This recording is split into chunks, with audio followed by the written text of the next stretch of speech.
Everyone, this is a regular meeting of the planning board.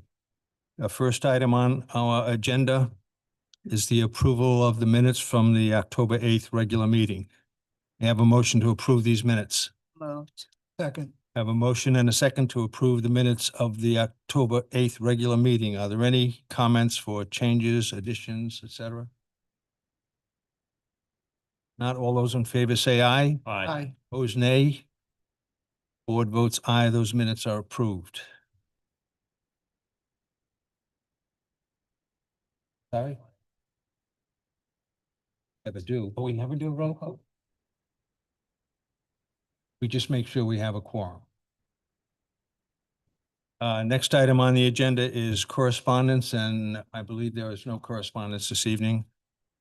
Next item is agenda modifications, and we will be moving items 4B and 5C to after item 5D. 4B and 5C after 5D.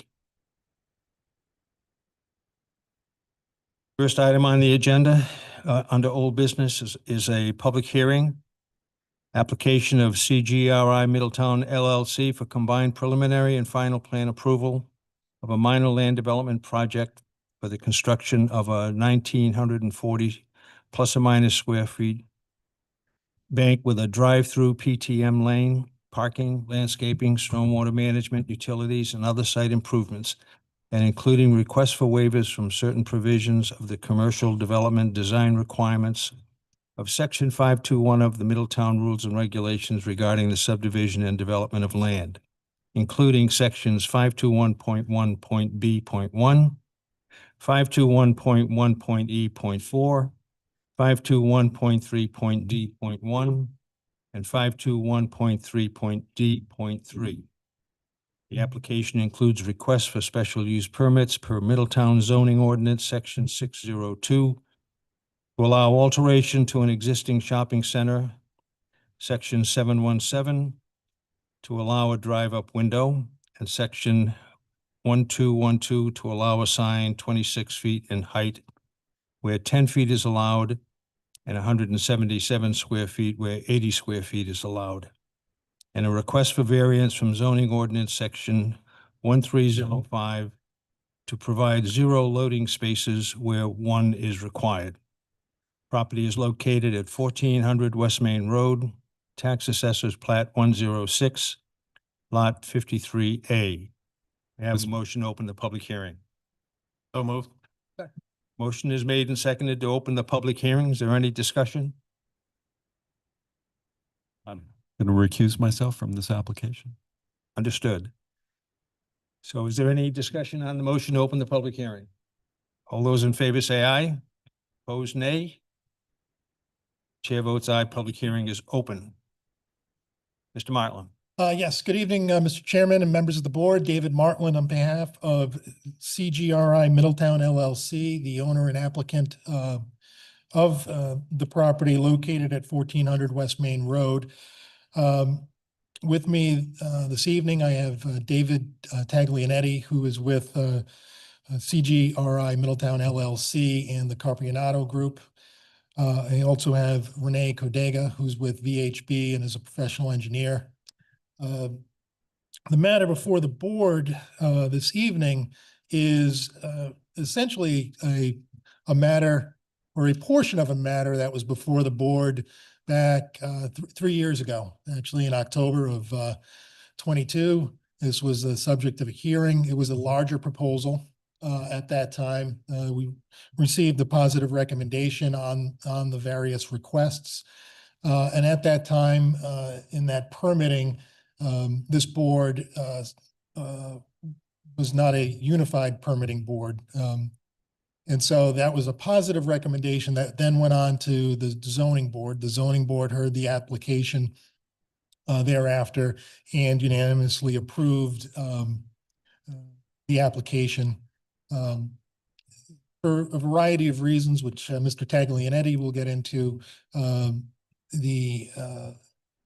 The property owner didn't proceed with implementing all of the relief that was provided in those hearings.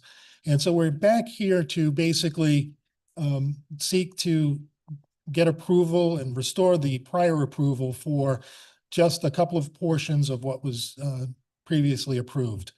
So we're looking to get approval for the bank site as well as the pylon sign, which had both been approved in the prior permitting. Because this is classified as a shopping center, there's a requirement for a special use permit. And so we have filed for that. Additionally, there is the need for the land development approval under the subdivision regulations. And there are a number of waivers requested for that. In large measure, the waivers are necessary because of the existing site conditions. There are actually existing nonconformities that will continue to exist throughout the site. They deal with where the parking is located, the bike racks, and the landscape buffer in certain areas of the property. But many of those are just the existing condition that Renee will walk through and explain each one of those. And finally, there is the request to renew the, not finally, but there is the request to renew the previously permitted sign. Initially, it had been a 30-foot tall sign, and during the course of the hearings, it had been reduced to 26 feet in height to replace the existing sign. The final special use permit is for the drive-through for the bank. All of those were the same permits and waivers that were requested 3 years ago. And so we're here just really seeking to renew those for just doing a portion of the overall project. With that, I'd like to call David Taglianetti, who can walk us through sort of the history of this a bit in a little bit more detail.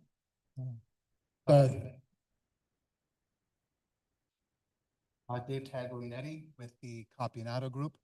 And for a point of clarification, my right, on your right, is the same plan that is on the screen, just a colored rendering of what we're left. To you back in.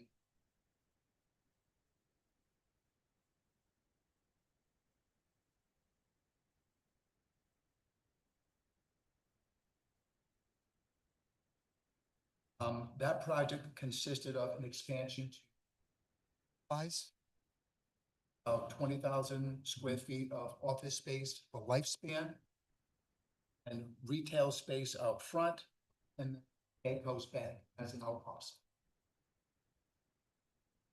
Construction of that project schedule that we needed to meet. Oh, is it a design? We put it out to bid on the fly.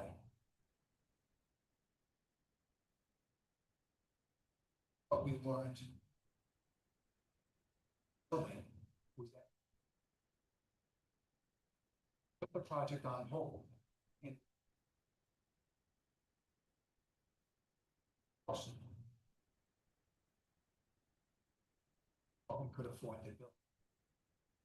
Unfortunately, the project laid on hold long, and lifespan backed out of the lease deal with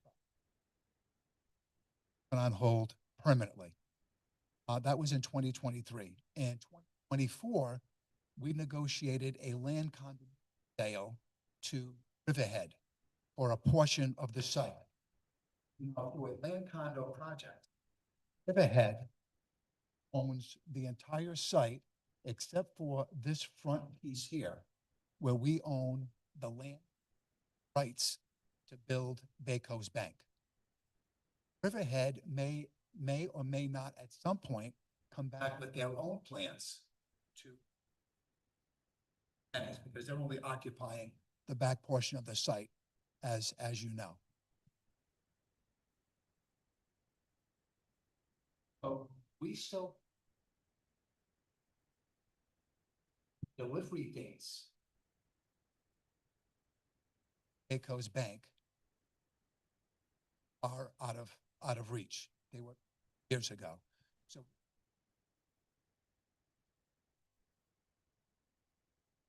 delivery dates as to we haven't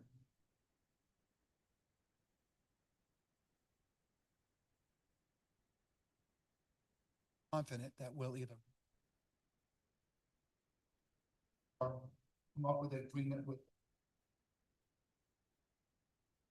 But we should have that in place before construction of this. Get the permits and approvals to advance of this project.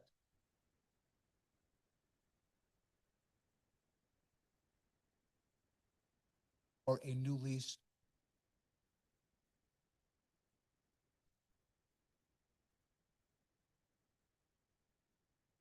Having detailed waivers.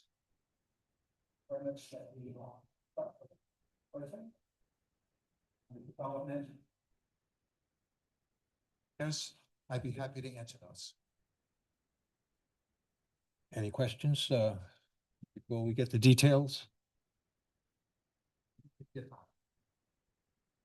Thank you, Dave. Renee? Cover your stuff here. Hello, Renee Cadiga from VHB. As Mr. Martland had mentioned, I'd like to go over some of the waivers that we need for this project. Renee, just before you Yep. proceed, if I could ask that may be sworn in and recognized as an expert in the field of professional engineering. Okay, any objections to her being an expert? Raise your right hand. Do you swear to tell the truth, the whole truth, and nothing but the truth? I do. Thank you.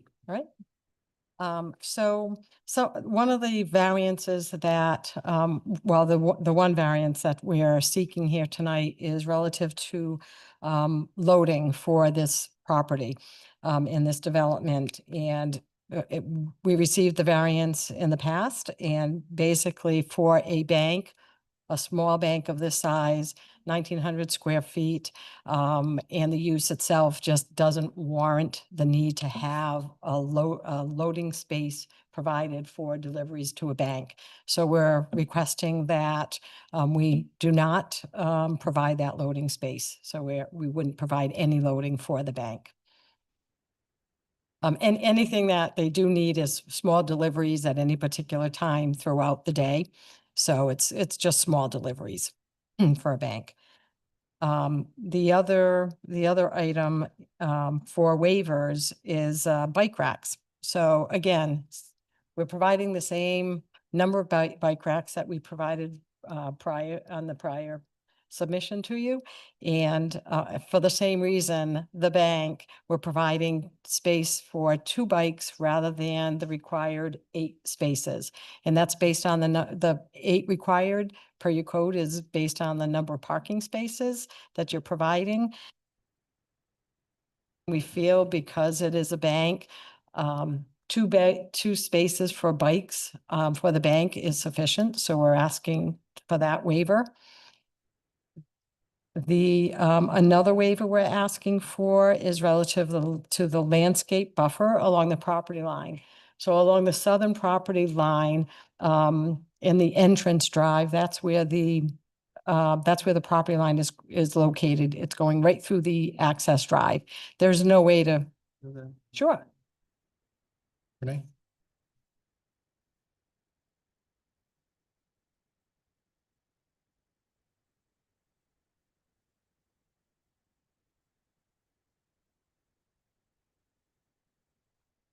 Parking, the property line is located.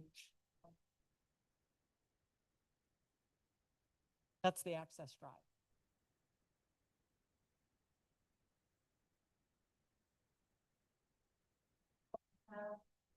Providing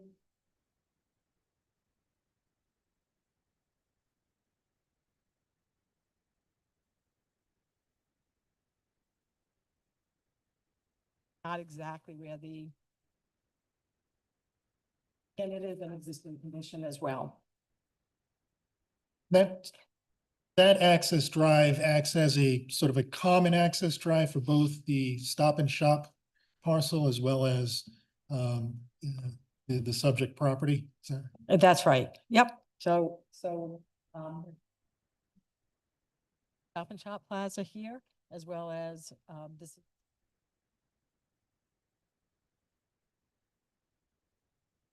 And, another waiver that we're, seeking is parking located, in front of the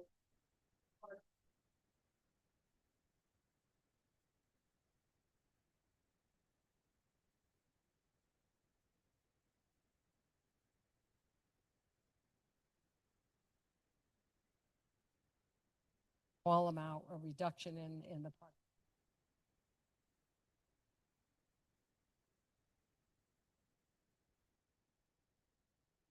Lastly, have a regulation that states around the bank, you can see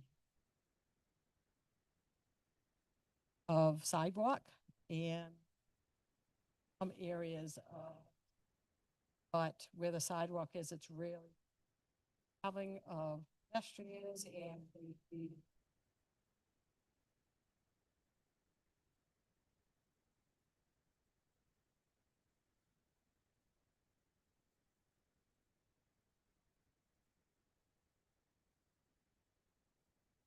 Um, Renee, you were in attendance at the technical review committee hearing, is that correct? That's right. And did the technical review committee have any concerns relative to what is being proposed? No, they did not have any concerns. They did have a comment. The tree committee, requested that we actually reduce the number of trees, that we're providing. So per the zoning code, we are required to have, we're required to have 9 trees, and we are providing, our plan currently shows 20, so we're going to be reducing it to 17. And why they've requested that is because the location of where we were placing this trees, look, felt that once those trees mature.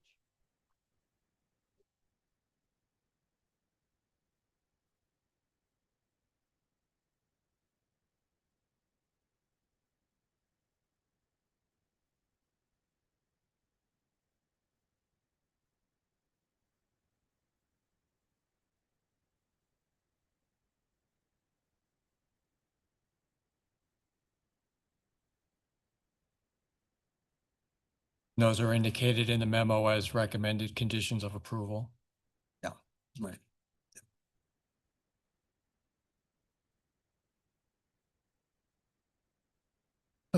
Other than uh, these changes, these approvals, there's really nothing really that has changed between these two site plans. Is that correct? Yeah, that's correct. If you really look at the 2 plans here, they are in essence the same exact.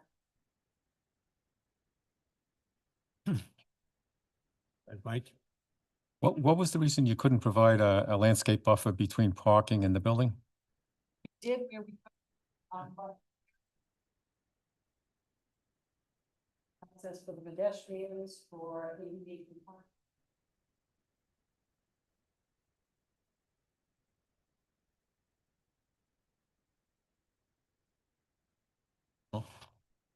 BJ? Yes, I have a question. It may seem rather silly, but if you could pretend that you are a small car and you are entering and going to the bank, could you show us exactly how you would get in and where you would park, please?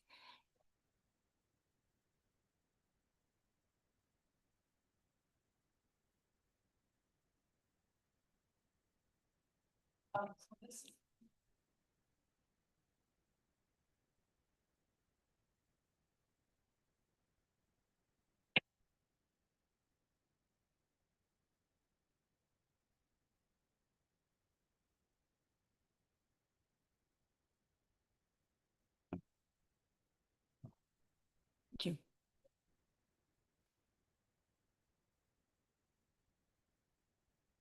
Steve? Thank you. Ms. Katiba, I know that you're not seeking a waiver with respect to stormwater management issues, but you are asking for the landscape buffer waiver. And I wonder if you could, since there is such a substantial storm drain here, I wonder if you could talk a little bit about it. I noticed in your presentation, you talked about low impact development and so on. I wonder if you could tell us about that and what kind of landscape buffer is within the stormwater management facility.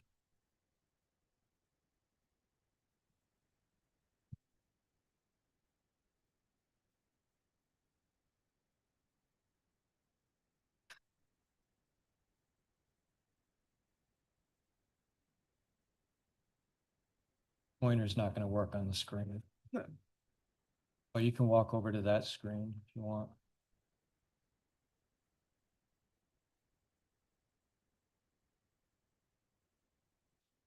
Hold the mic up, please.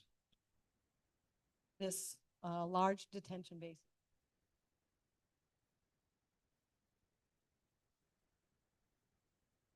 What we're proposing for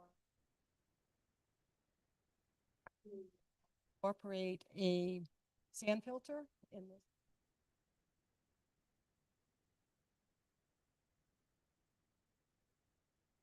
From this portion of the site.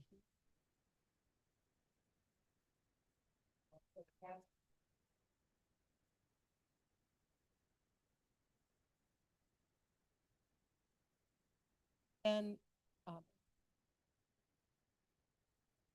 are proposing filter that's located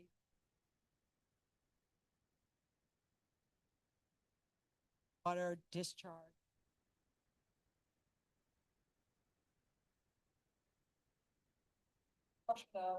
Low impact and structural stormwater quality. Because we're going to be adding square footage of landscaping, we have reduction in storm.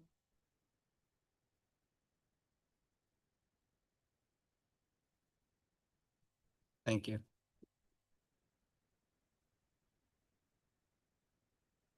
Questions? I don't have any further questions for Ms. Codiga. Okay, any other questions from members of the planning board?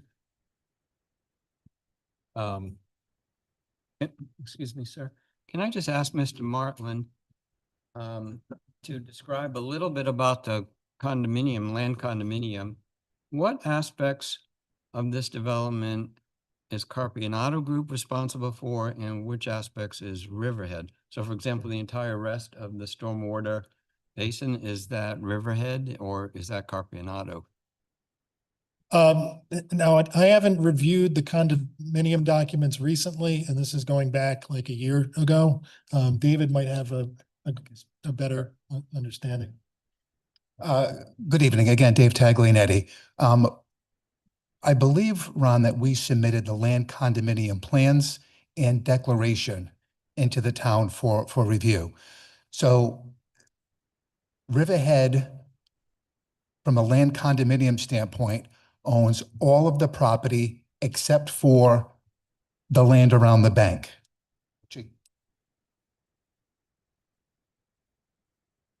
Ron, I think there may have been Is it the in the land plan set? condominium unit plans in Yeah, the that, submittal. that was part of the submittal, Ron, the plans and also the declaration. But so there are access easements, there are utility easements as part of the land condominium plans. And then the declaration outlines the responsibility of each entity. That's part of the land condominium. Who's responsible for maintenance, who's responsible for taxes. It's a 20-page document. But if you have any specific questions, so the stormwater area out front, that is owned and will be maintained by Riverhead. So what we just heard from Ms. Katiba relates just to the area immediately surrounding the bank, basically. I'm sorry, can you say that again, please? Yes. The stormwater management features described by Ms. Katiba are just in the immediate vicinity of the bank. Which Capianato will own and be responsible for maintaining. Got it. Okay.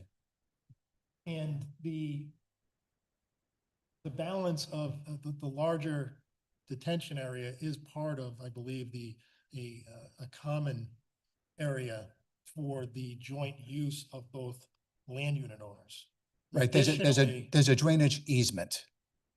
Like I mentioned, there's a bunch of utility easements, there's access easements, kind of like a reciprocal easement agreement between two entities that have the right to, passage and to run utilities over each other's properties.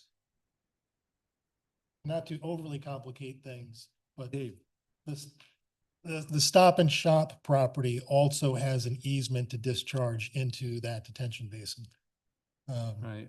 I ask about it because it's such a significant water basin. Yes. But I understand our focus is there's not even a specific waiver here relating to it. And I guess when we get to the sign, we'll want to understand who's responsible for the sign as well. Yeah, if, David, if you can address the, what's being proposed for the sign and those plans. You can go to the next sheet, Ron, I think. Yeah, so as Mr. Motlin mentioned, the original application for the previous development had a pylon sign of 30 feet in height. And through your review and approval, you requested to reduce that sign to 26 feet, which we did. And that is it's the 26-foot sign that is part of this application in front of you tonight. So this is also part of our land condo agreement with Riverhead. Like I indicated before, Riverhead owns the balance of the site and may and probably will at some point come back and redevelop their portion of the site, including the retail development out front here, potential retail development.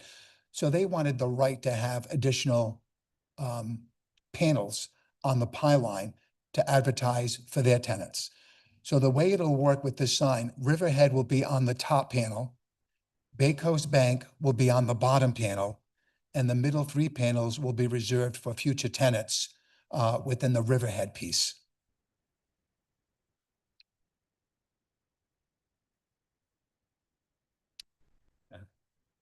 Okay. So, all right, are we taking up the sign now? Yep. Okay, so just making sure I understand the sort of legal structure. This is the sign for the project that will include Riverhead and the bank and the restaurant and the office. Any potential future development, Okay. correct?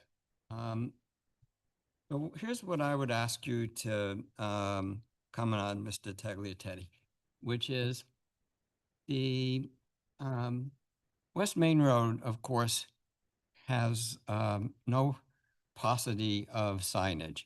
And you wouldn't exactly call it an elegant street to drive down because of the large number of large signs. And I believe that this planning board and the zoning board, which also addresses variances for signs, is beginning to try to bring it under control a little bit. Right now, signs have to be big and large to scream out for attention because all the other signs are big and large.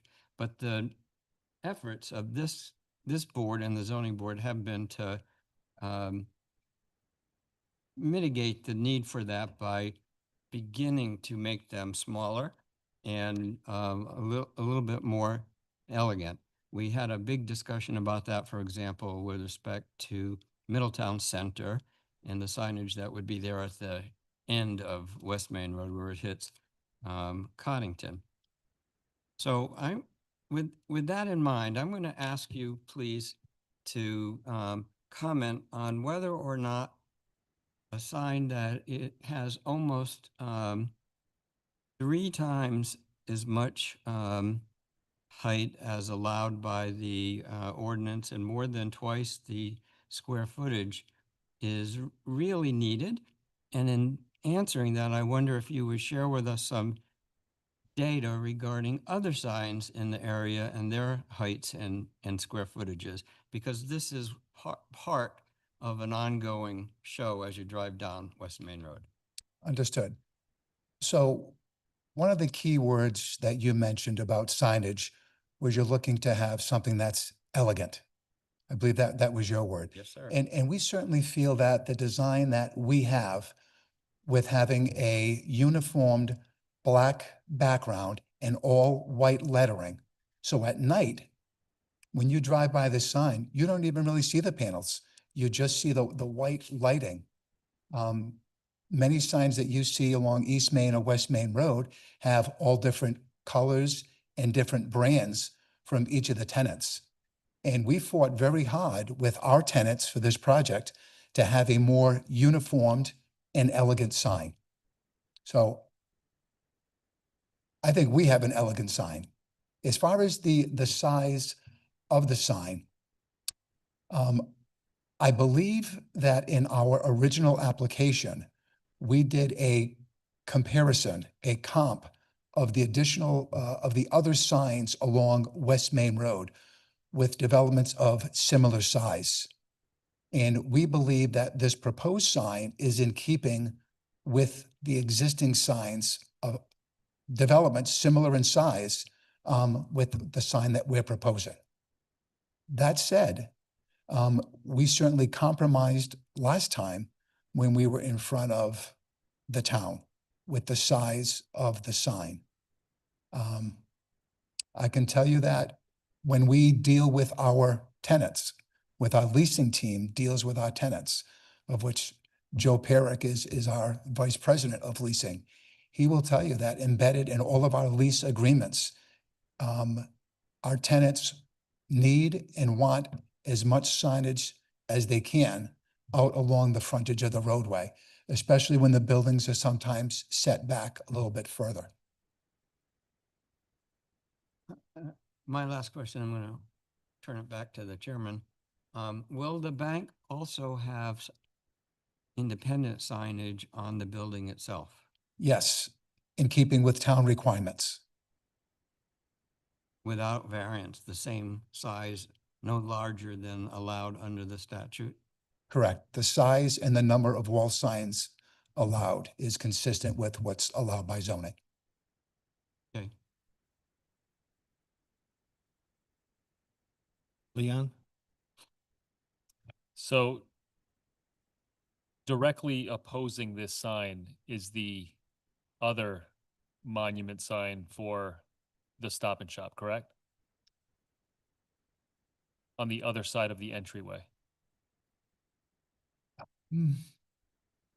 Honestly, I apologize. I am not sure. It's. Okay. Right. So Okay. there's Stop and Shop, GNC, all the other little Yep. shops in that, in the Stop and Shop complex. Okay. Are on that sign. Do you have any idea how tall that sign is? In relation to what's being proposed here? You know, offhand, I do not. But again, I go back to our original application, and our proposed sign was consistent.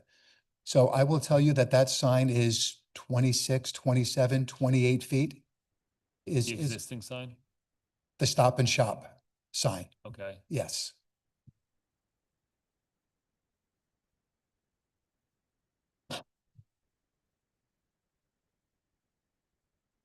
Done, Leon?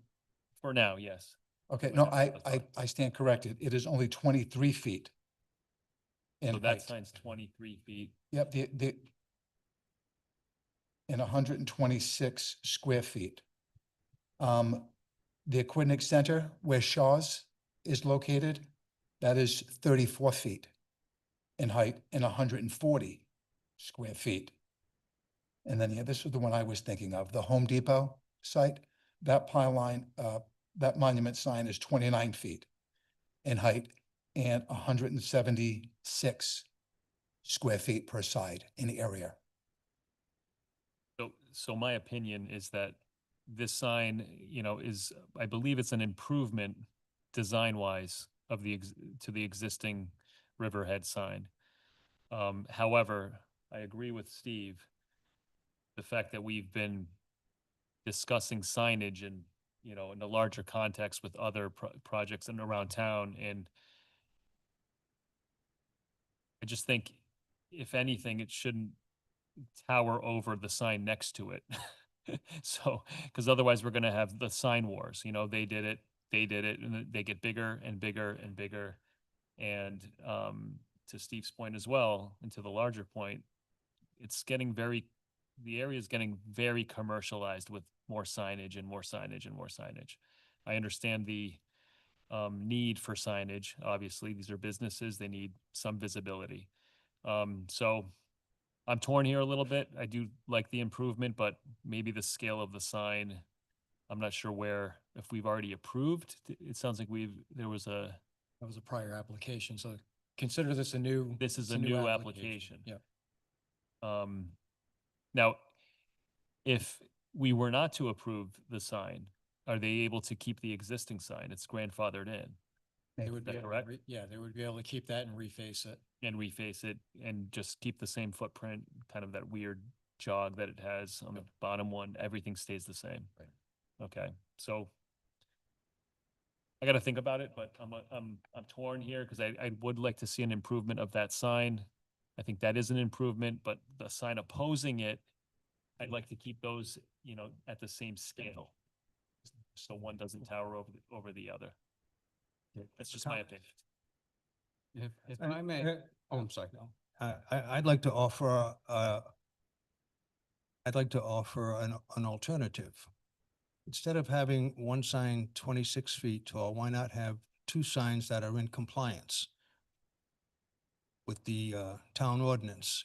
You could have one at the driveway entrance, and one, further up, going north on West Main Road.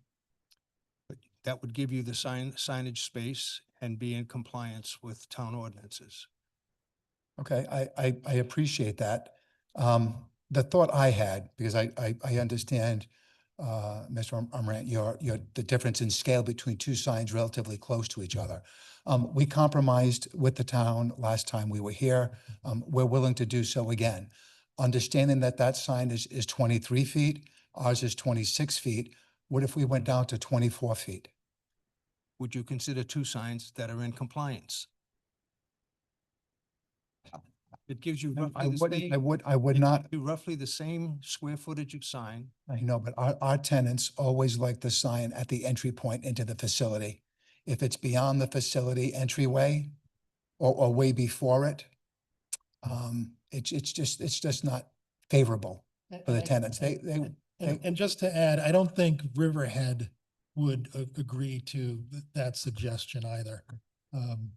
So we can't, we don't have any authorization to agree to two signs in conformity with, particularly with what Riverhead presently has.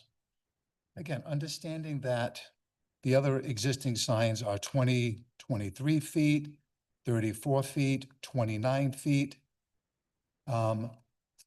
We would compromise again and go down to 24 feet. Well, you heard Mr. Hutler say that we're trying to bring signage more into compliance with the town ordinances. Okay, So just meeting what other signs have doesn't really accomplish the goal that we're trying to achieve. understood, but those are existing signs, and I mean, are you gonna ask each abutting or ask these owners to modify their signs when they already have a permit, they're already existing? Well, if their projects ever come up for renovation or something, we could talk Yeah. with them then at that time about that subject. But we have this opportunity to discuss this with you now. Yeah, well, I guess, I understand your offer. But again, I'd like to have a discussion about what can we do at the front entrance, the existing sign location. So I think from a signing standpoint, that's where the pylon sign really wants to be. I think that's where our tenants would want it to be. So could we come up with a compromise this evening? If we can't come up with a compromise this evening, then I would just pull this piece of our project off the table tonight. And then we will come back at some future date to discuss this. Mr. Taglianetti, thank you for your flexibility. I really appreciate that. I think this board really appreciates it. In the interest in finding a compromise that might work for us, I wonder if you would consider a proposal that is identical to the Stop and Shop signage, which is 23 feet and 126 square feet. What is the square footage of our sign?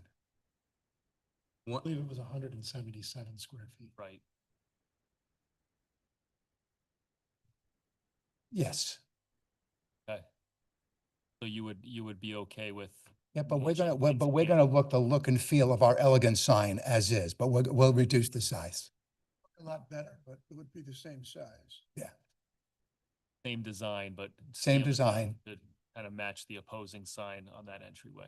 correct. And do you need to get any kind of approval or from Riverhead on this We will have to amend our agreement with Riverhead? with Riverhead. Okay, But, you know, they certainly realize that, the agreement that we had with them is subject to the approval of this board. And, I will have to explain to Riverhead that, you know, what the board and what the town is trying to achieve with respect to signage along East Main and West Main Road. And that what we achieved tonight was more than what zoning allows. It's not what we wanted, but it is better than what zoning allows, and I appreciate your willingness to work with us as well. Any other comments? So just so I have it straight, 23 feet, and what was the area? 126. 126? 126 square feet, correct. just for clarification, where are those measurements coming from? From our sign consultant, Okay. the sign consultant who designed this sign, they went out and they measured Other signs? other This signs. is, okay, can just that to, just be just to do verified? comps. Yes, this was an exhibit from the prior hearing and was submitted into evidence at that point. And that's what the board took into account 3 years ago, but so that's. When we submit the revised sign, I will submit a plan of that sign with dimensions on it, so you can compare. the And two. verify that it does match what we're saying? Exactly. Beautiful. Any other comments? Are there any comments from the public? Do you have any further items to present? No, I have nothing further, Mr. Chairman, Chairman. is there anyone from the public who wishes to speak?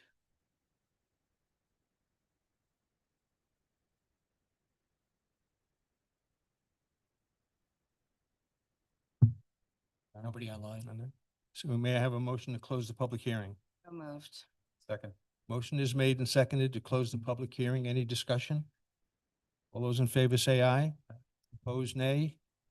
Chair votes aye. The public hearing is closed. I believe we have to address these in a certain order. Is that? So we zoning typically, one I first? rely on the solicitor, but I believe that we will address the variance first, then the special use permits, Yeah.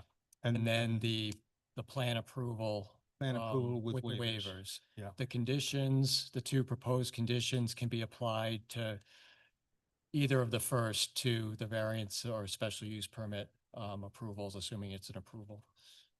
Okay, so with that, I have a motion to approve the variance request to provide 0 loading spaces where one is required, So moved. And subject to the findings. subject to the findings. Yes. A motion is made and seconded. Is there any discussion? All those in favor say aye. Aye. Opposed, nay. Chair votes aye.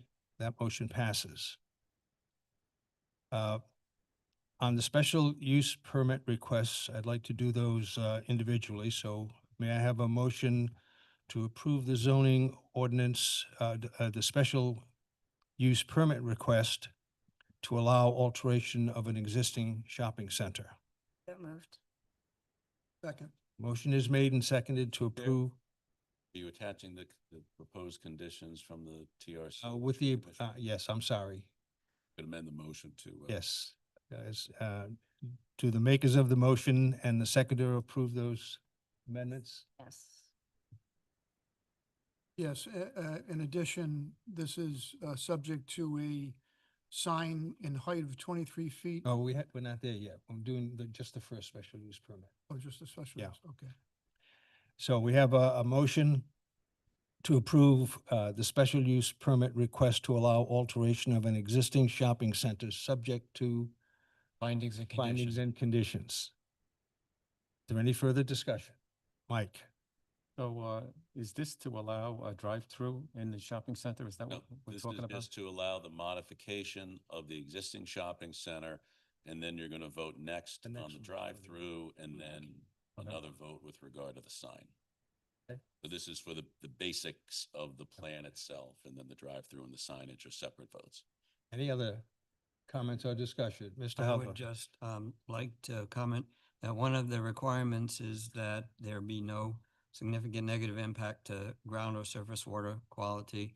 And I want to commend Carpionato Group for their low impact plan with respect to water runoff from this property. And I would say, in addition to that, this does meet the requirements of a special use permit in terms of no significant diminution in the value of the property, doesn't create a nuisance. Any other comments? All those in favor of the motion say aye. Opposed, nay. Chair votes aye, motion passes. May I have a motion for the special use permit request to allow a drive-up window subject to findings and conditions? So moved. Second. I have a motion that's made and seconded to approve the special use permit request to allow a drive-up window subject to findings and conditions. Is there any discussion? All those in favor say aye. Opposed, nay. Chair votes aye, motion passes. May I have a motion to approve the special use permit request to allow, I don't have the dimensions in front of me, 23 feet tall, 23 feet tall, 126 square feet in area. 126 square feet of signage. May I have a motion to approve that, subject to conditions and findings? So moved. Second. A motion is made and seconded to approve that special use permit request. Is there any discussion? All those in favor say aye. Who's nay? Chair votes aye, motion passes. Next, may I have a motion for the a combined preliminary and final plan approval for this project, along with requested waivers, subject to findings and conditions. So moved. Second. Motion is made and seconded. Is there any discussion? All those in favor say aye. Aye. Opposed, nay. Chair votes aye, motion passes. Good luck.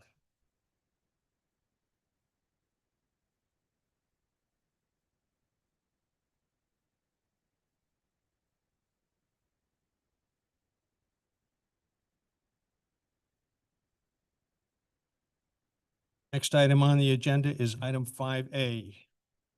A public hearing, request of Saltwood Farm Homeowners Association, Inc. to modify the approved plan for the subdivision open space of the Saltwood Farm subdivision, fronting on Bailey Avenue and Satchwest Drive, to eliminate a portion of an existing gravel driveway through the open space parcel and provide an alternative route for maintenance of stormwater treatment facilities. May I have a motion to open the public hearing? So moved. Motion is made and seconded to open the public hearing. Any discussion? All those in favor say aye. Aye. Nay. Public hearing is open. Good evening, Mr. Chairman and members of the board.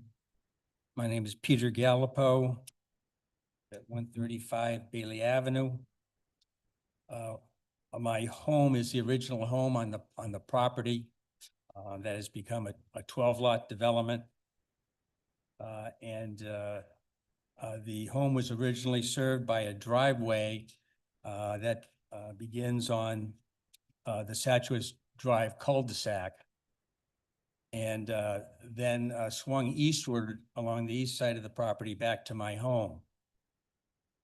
Since the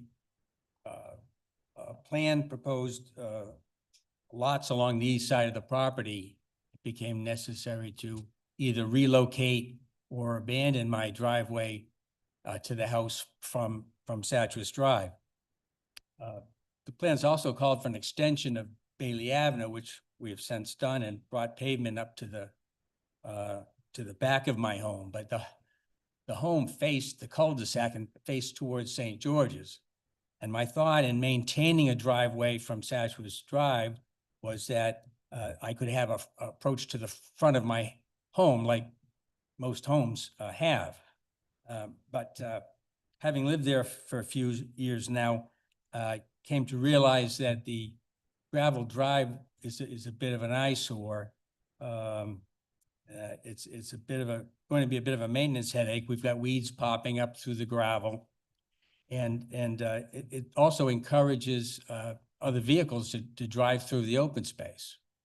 I think in my letter requesting this modification, I mentioned that there had been 2 vehicles through the property, driving right through the open space in the weeks before my letter. And just yesterday, I had a UPS truck, come through the property.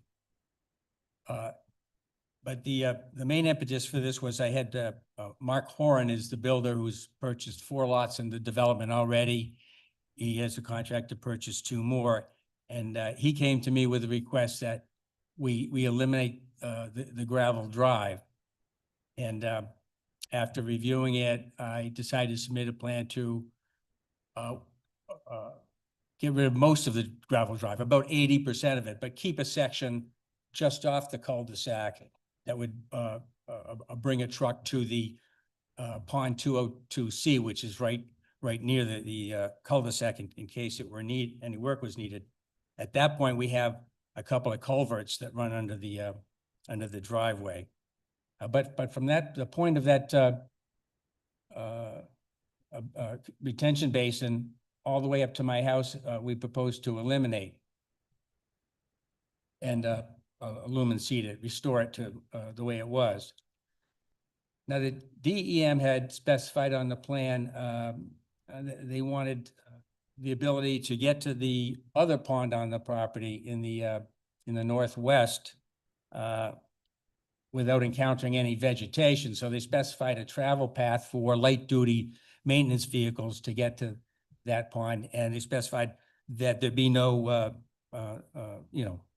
growth of trees and so forth. So they wanted to keep an area clear. But I don't think DM wasn't really concerned that there'd be a whole gravel driveway to that pond, or our plans would show it. So it was simply indicating an area where we would keep clear of vegetation. But in fact, that whole field is wide open. There are very few trees, and the alternate path that we've designated in our proposal is really, clear sailing like the other route. If anything, it's superior because it avoids crossing a small swale on the property, which the other one did. I don't want to make too big a deal about that. It's a small swale, but it does tend to get wet. And any maintenance I envision is, typically done in the summer months when the property is dry. And there's no problem, traversing any part of that upper field. So I can't suggest to you that there's any negatives with our proposal, but the real 3 main things that we're considering in relocating it is first of all, the eyesore, the maintenance issue, and the through traffic, which I've been unable to really completely arrest. I'm here in my capacity as president of the Homeowners Association.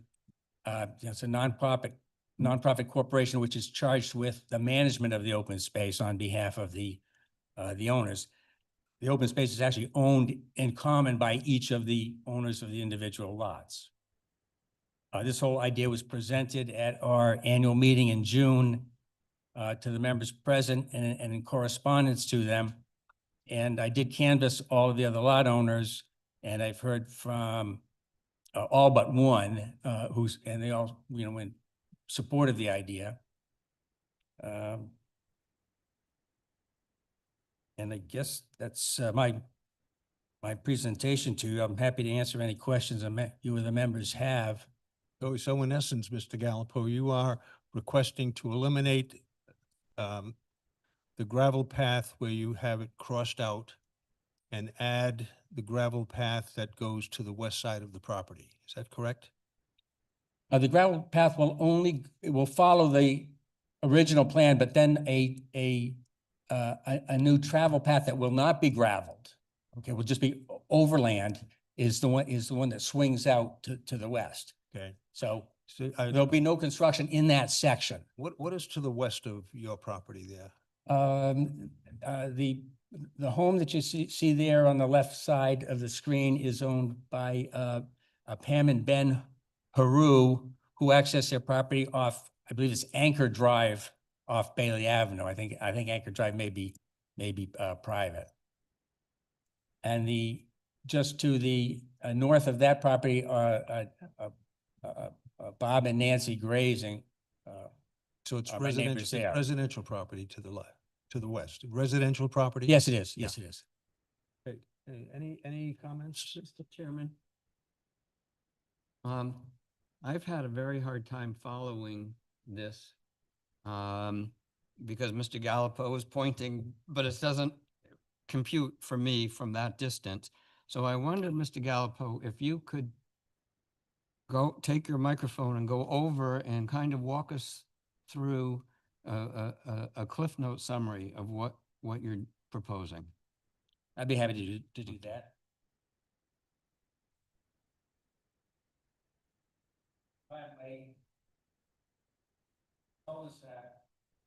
Along the east side. Mr. Gallipo, could you frame the property right now? Where is Bailey Avenue? What's northwest and east? Yeah. East side of the road, we need Drive. Near the throat, Ashers Drive cul-de-sac. Star Cemetery here. Okay. Those State Drive used to have, came around the cemetery on the east side of the property and back to my home, which is located. That drive actually continued in this direction along the north side of the property. I have one, excuse me. I have a question too. So I see I see lots along, is that on the right side there? What street is that there? The new on this side of the property, and the open space begins here and runs all the way to the west side. But it's all, okay, all open space then? Yeah. And the open space, to this side of the north, lots, 3 new lots. Oh, my home on the new section of Bailey Ave. Okay. Would have been good for a site visit if we had a chance to see this. It's hard to visualize some of the stuff, so, but, okay. The proposed kind of constructing was, we stuck with the original section of driveway. All the pavement was removed in this area, and we now drive property. And the drive was, no ways to traverse my property, so that vehicles didn't really have a through route. But in this area here. Part of that is my property. Lots. Suppose to simply remove all this gravel. And these are just really dotted lines, no construction here, but truck would be free to go really anywhere along here. Back to the property. was thinking here that we have some culverts here. It wouldn't hurt to have some gravel up to this point here, but just past the culvert. Doesn't really impact the view so much. I think that was Mr. Horan's concern was. You know, and I can certainly testify that for my home, looking this way, that I prefer not be here. Question? Okay, Leon? Yeah, so what is that horseshoe looking structure there? Nope, down, right there, yep, there. That's a retention basin. Flows, the ditch along the street and down around the center, under this gravel drive. Before they, out of the pond and down to Elijah Pond. Actually, open space continues here.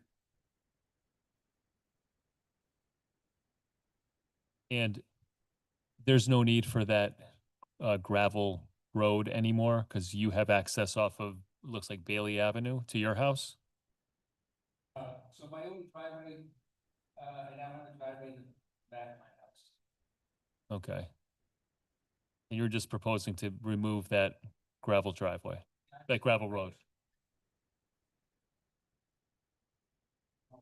Mhm. And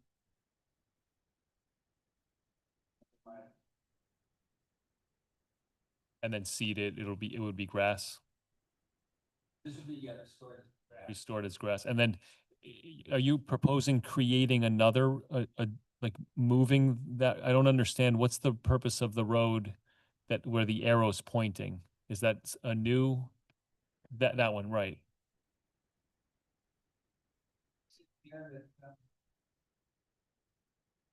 Does it need maintenance? Okay.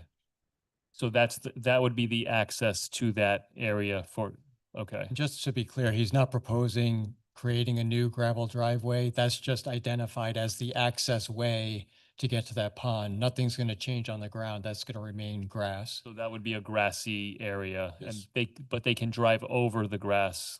That would be the way they could drive. John, your tractor, I mowed the property for years, good sized tractor. I had no trouble getting really. All this open space is a couple times a year. There's no real concern that we're going to have any vegetation Mm-hmm. probably to get to that point. This is all private land? This isn't town owned? You're responsible for the maintenance of, or the homeowners association? He's developer responsibility for mowing the swales. Okay. The dotted line, on the original. On the dotted line here where, if our maintenance people with a truck isn't gonna follow that, because they can really go anywhere. Right. Really any point, but there is, you know, doesn't carry as much water as it used to, but there's a little dip here, so. In some sense, it's better. Okay. We wouldn't be touching this. We wouldn't necessarily, as I said, be following it.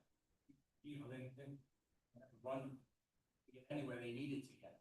And just to pick up on that question from Leon, even though the homeowners association is going to be responsible for maintaining all the drainage infrastructure, this idea, this concept of removing that driveway was also reviewed by the Department of Public Works for the town, because if something should happen in the future where the homeowners association did not do the maintenance that they're required to do, the town would basically go in there and do the work necessary and then bill the homeowners. So we asked DPW to look at this concept just to ensure that they were comfortable that they were going to be able to get in there should they ever need to. And the DPW director did review it, as well as I believe the town engineer, and they're comfortable with this idea. Okay. Steve? Mr. Galpo, you show the 5 homes or lots on Saltwood, those are not built yet, are they? They're not built.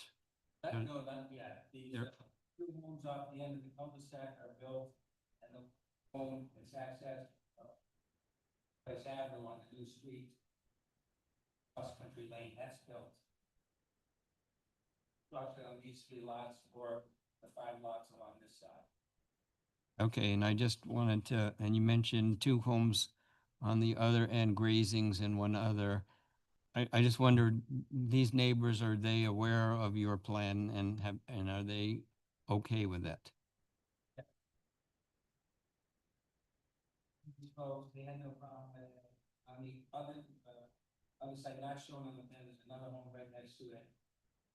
Down in a bit of a hollow, and I did not hear back from them, never went for a second. I'll just add to that, that under the requirements for modification to approved subdivision plan, we have to notify all the all the property owners within the subdivision and all the abutters within 200 feet, which I did. Okay. And the 2 on the top, you've spoken to them as well? I've spoken to everybody else. Fresh, line with some email. Mr. Has. Already owns the spot and these 3 lots, and he has a contract to acquire these as well, so. I would control 7 out of 12 homes. And I think the idea of having the homeowners association manage the open space was didn't have to get all 12 homeowners together and all agree to actions. Here are the legal documents that the homeowners association. Which, by the way, in the annual meeting in June, management of the homeowners association was opened up to a vote of all the members. I was reelected by default because nobody else wanted to take the job. It was necessitated by the rules in the HOA that once 3/4 of the lots were sold, vote to membership as a whole. Prior to that, I was appointed. I was appointed by. Any other comments? BJ? Yes, I just have a question which is not totally relevant to this, but I understand there's a tombstone on the property that you maintain. So I took- I'm hearing you, bring my hearing aid. BJ, move the mic up closer to. Oh, sorry. A tombstone on your property that you have been taking care of, I understand. And this has been your responsibility. And when you first bought the property and took care of it, that was one of the requirements, I believe. And I think you've done that. I've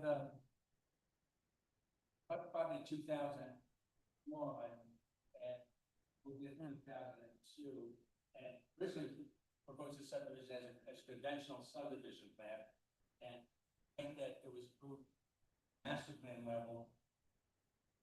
Immediately after it was approved, the language, then the chairman approached me and requested that I consider shelving the conventional subdivision and resubmitting it once the town adopted its new development ordinance. I've been during the line for some time. Somebody possibly over to the association. The comments? The comments? Is there anyone from the public who wishes to speak?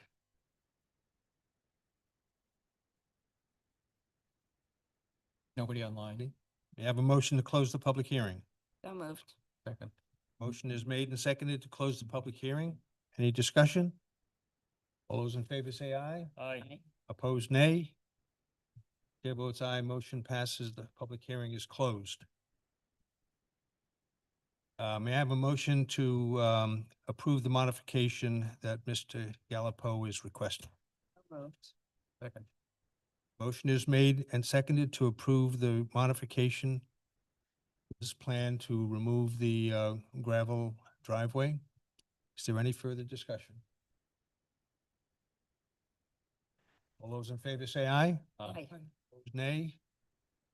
Chair votes aye, motion passes. Thank you very much. Appreciate it. Thank you.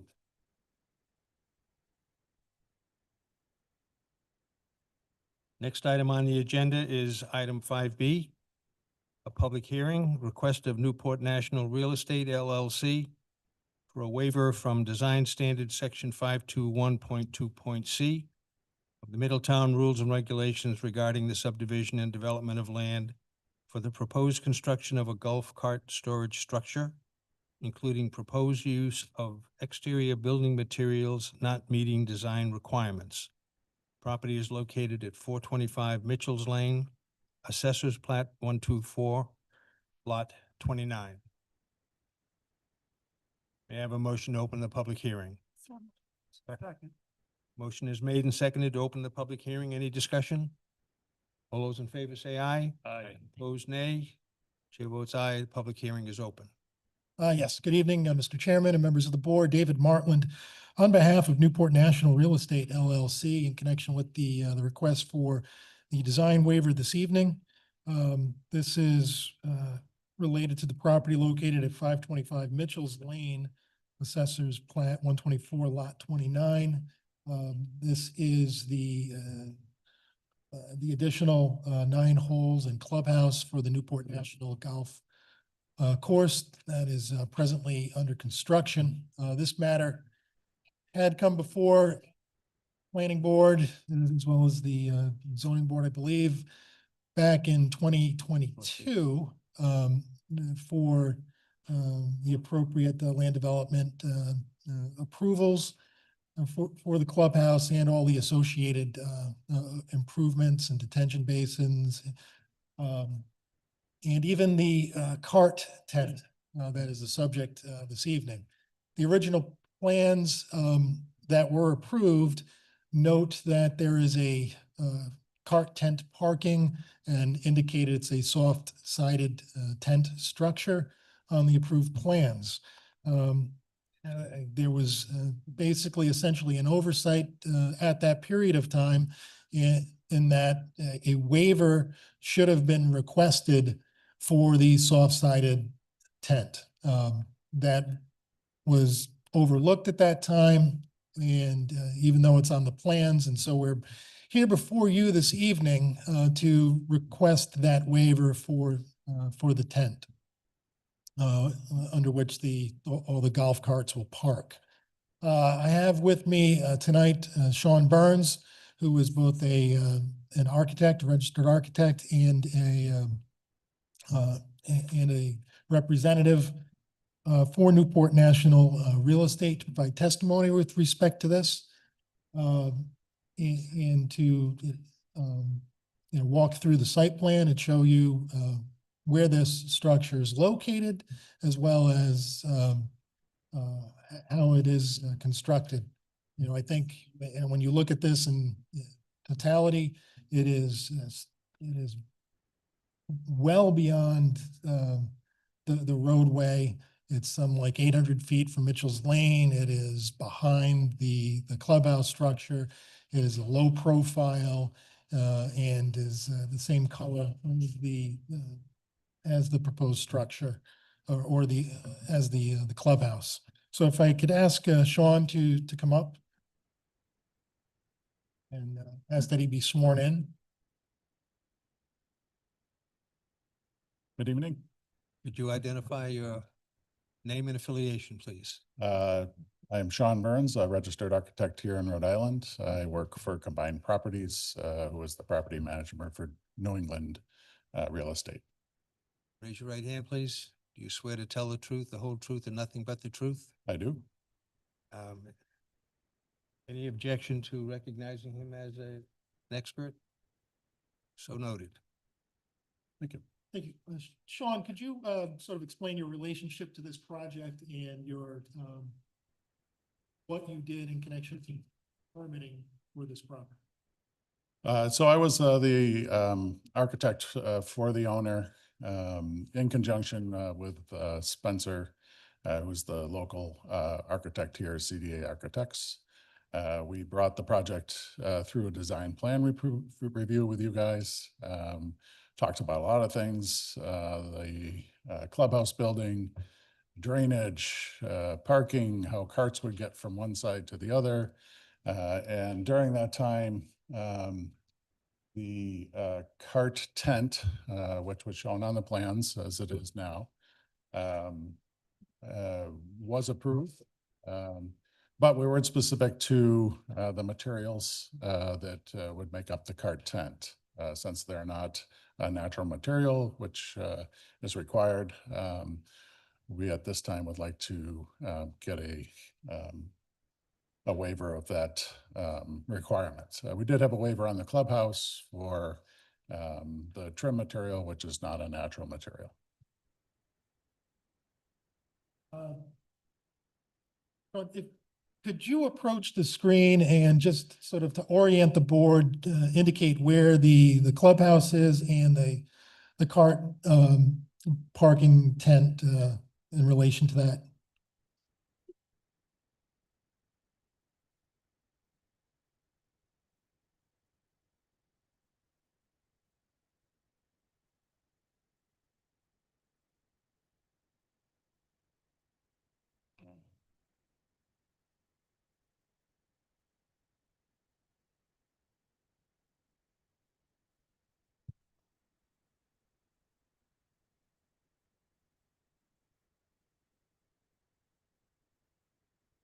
And what are the parameters of that tent? The size and height?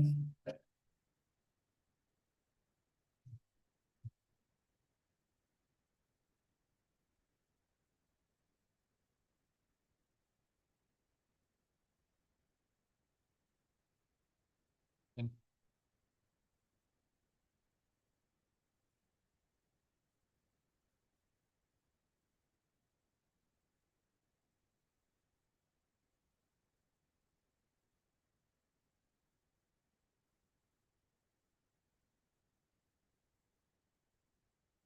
And if I might just clarify, even though the applicant keeps referring to the structure as a tent, it's actually not a tent.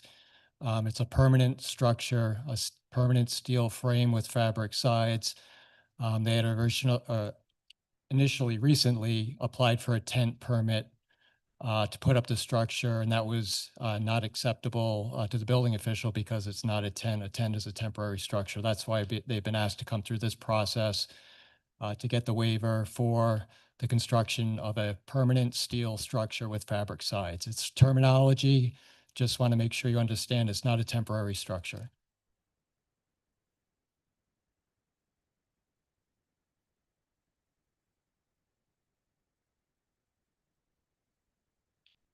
The other. Ron, could you pull up sheet A2?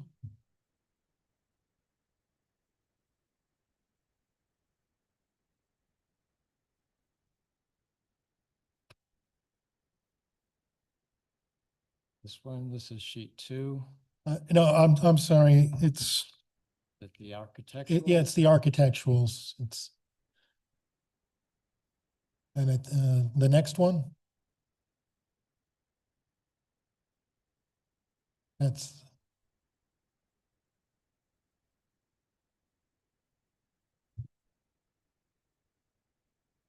And Sean, could you just sort of just walk through that architectural?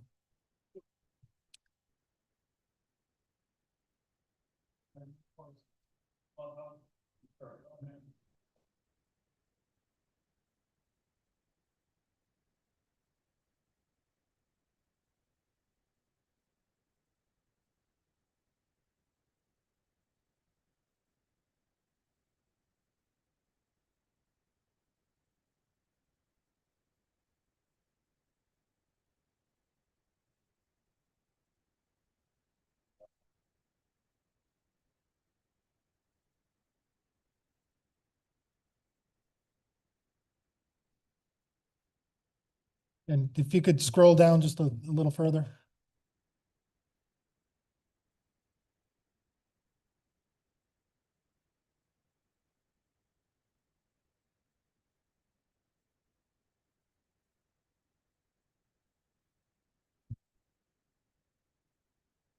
And Ron, if you could, please go down 2 more slides to A4.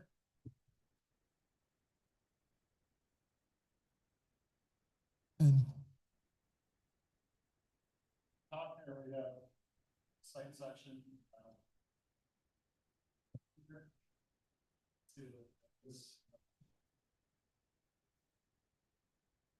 house.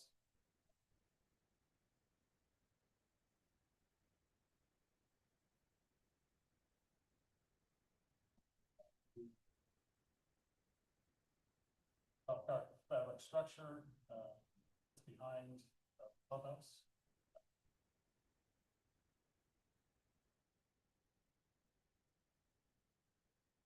Photographs.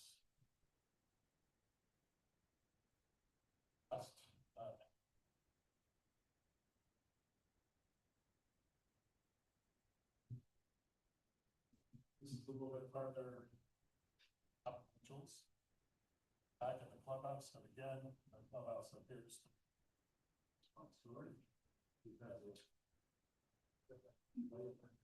Golf cart tent. Nearly invisible.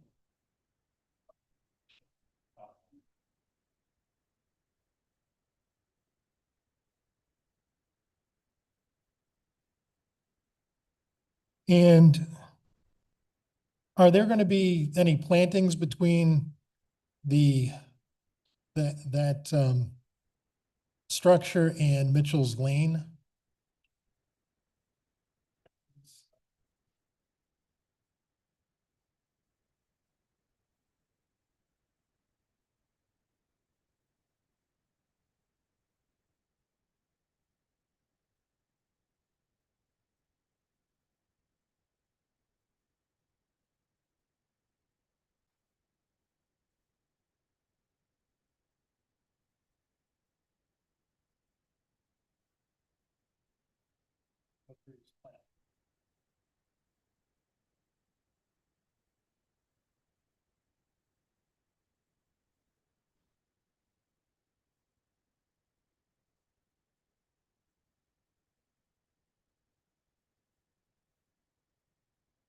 And as an architect, in your experience, looking at the structure from the public right of way, would you be able to tell whether or not there were synthetic materials or clapboards or? I would suspect.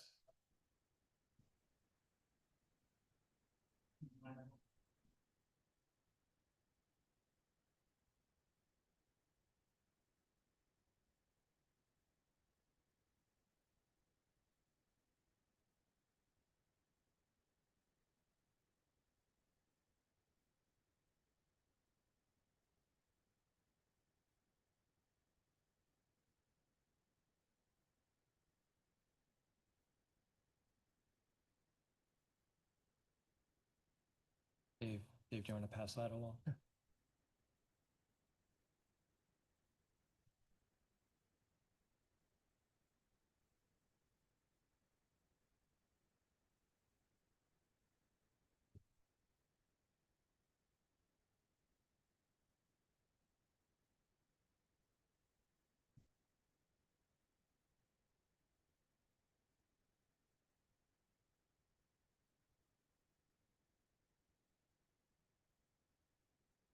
And this space is not a conditioned space.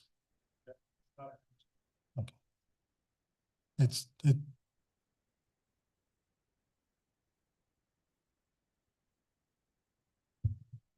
simply for storage of golf carts. Okay.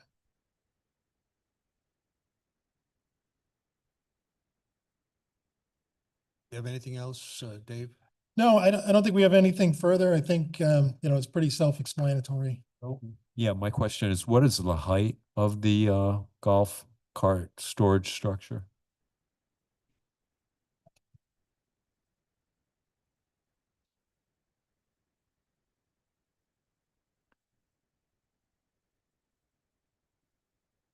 $16. And what is the height to the sidewall?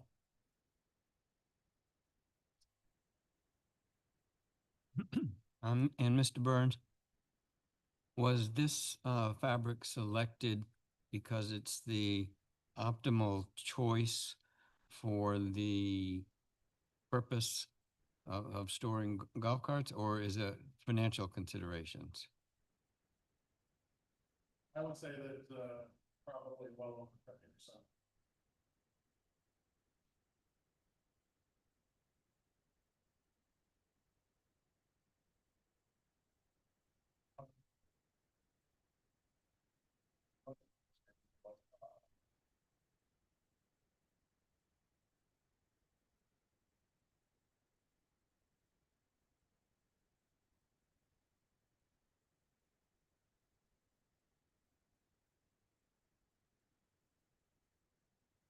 Right, and just, this is a subjective question, but the clubhouse itself is very gorgeous, very beautifully designed, and you have a somewhat pedestrian building right next to it. Is that of any concern? Actually, it's intentional.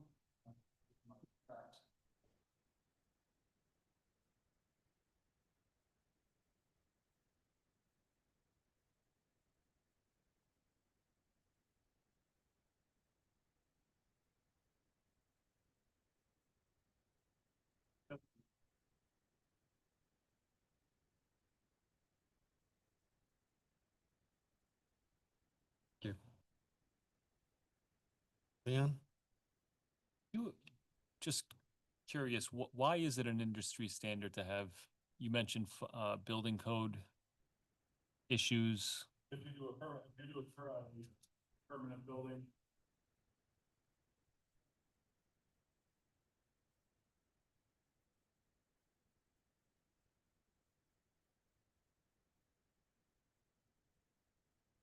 So there is, that was one of my questions too. I was gonna ask if there is a sprinkler system.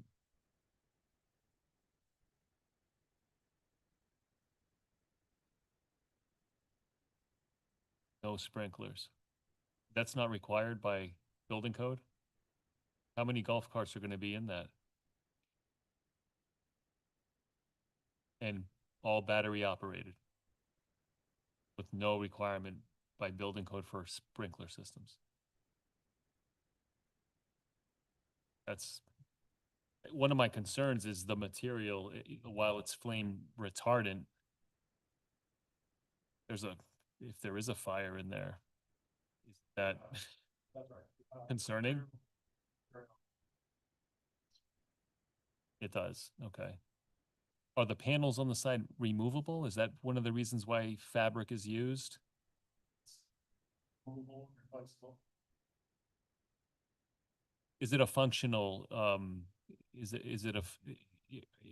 there a functional reason to use fabric to, raise the panels and drive the carts in and out, or is that not the intent?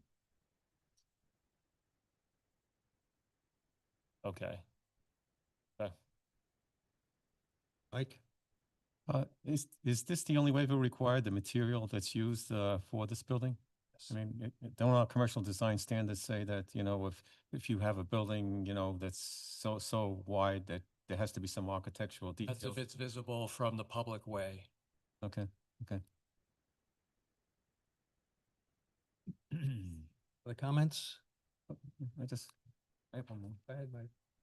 So, are these golf courts, is there a similar type, structure over across the street, on the other part of the, golf course where I'm sure they have, golf carts over there as well, right? Okay. On the other side, right? Okay. Will this fabric be used for the roof also?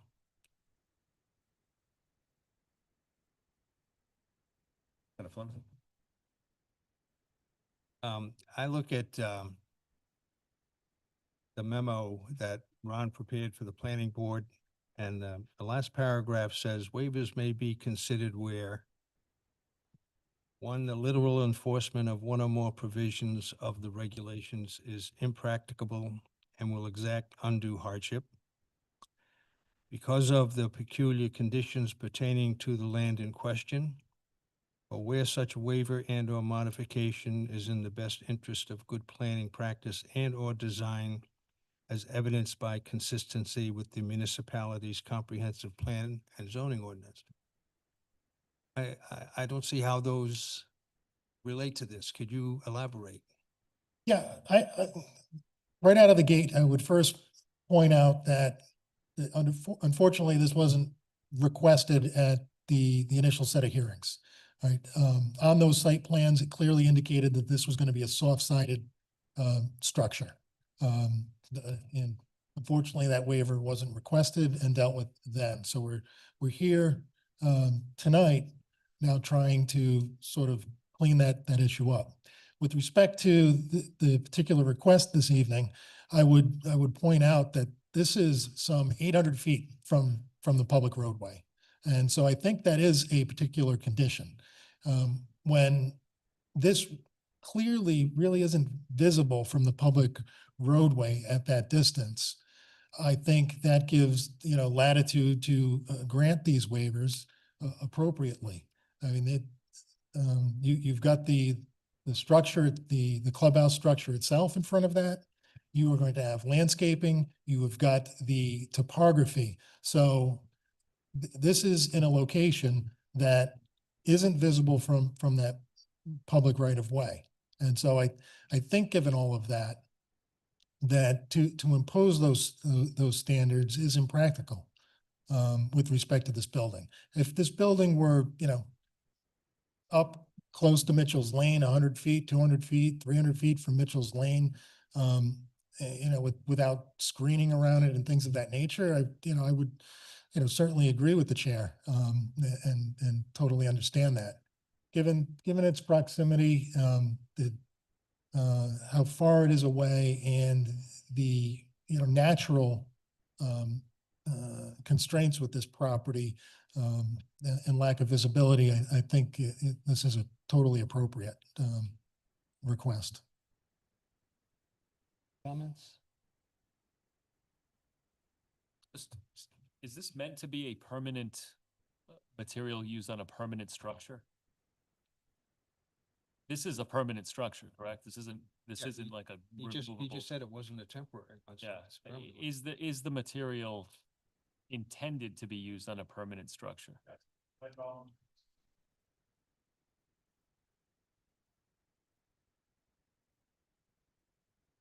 Just from a practical standpoint, using this on the roof, how long do you think this will last on a roof in New England?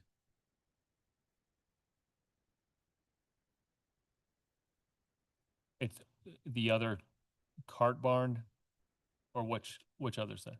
On the other side of Mitchell's, it uses the same material for the roof and the sides. Oh, okay. Mike? Is there a concrete floor inside this structure? No. Okay, now are you running utilities in there, like lights and charging, stations?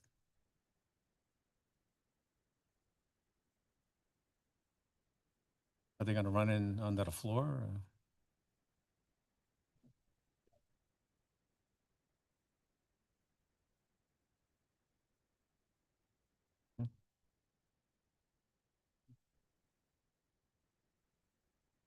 Other comments?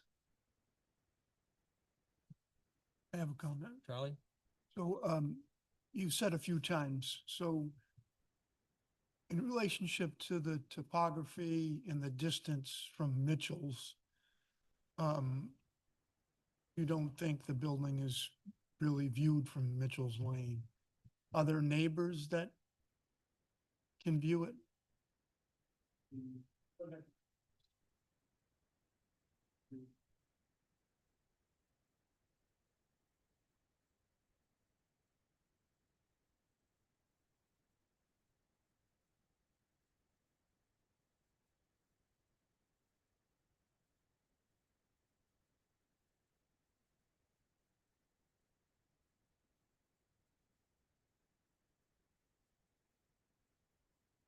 Start dash line.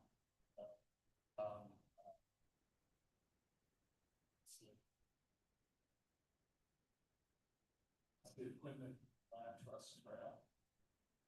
As,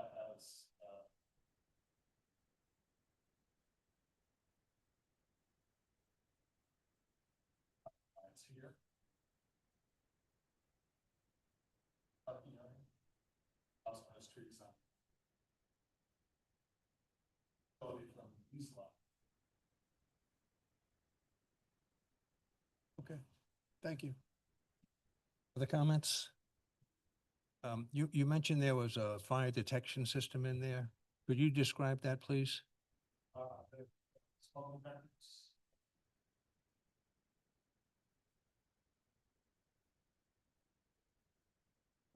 So it alerts people in the clubhouse that there could be a fire in there. And the fire department? It goes to the fire department as well.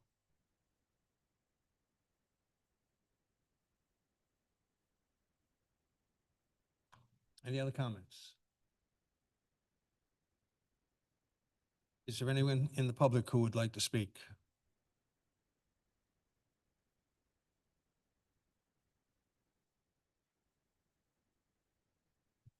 Joseph Lopes, 345 Mitchell's Lane, in a butter. I'm to the south, to the north of Gormley, and the parking lot is in my backyard. The clubhouse is enormous. This building in comparison to the clubhouse, 170 feet long. I can view the entire clubhouse and the parking area. So now we'll be looking at another building. The tree buffer is little to none in back of me. So.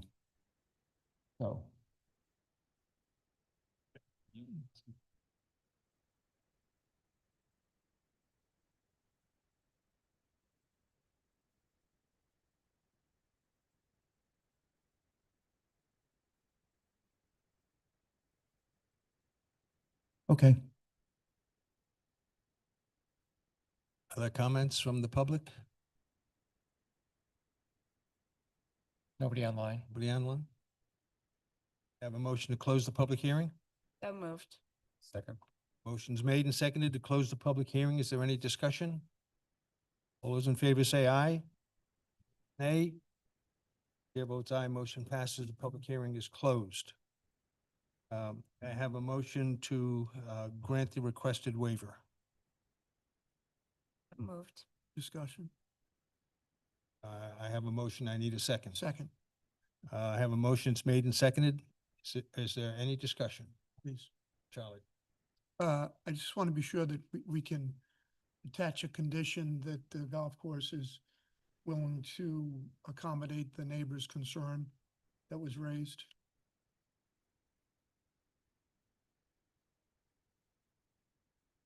Yeah, I think that's a totally appropriate condition. Thank you. Maker of the motion willing to amend the motion? Second? Who seconded? Second. Who seconded the motion? Charlie did. You I'll- accept the I'll- amendment? I do. Okay, so we have an amended motion. Any other discussion on the amended motion? What is the amendment to the motion, just to be clear?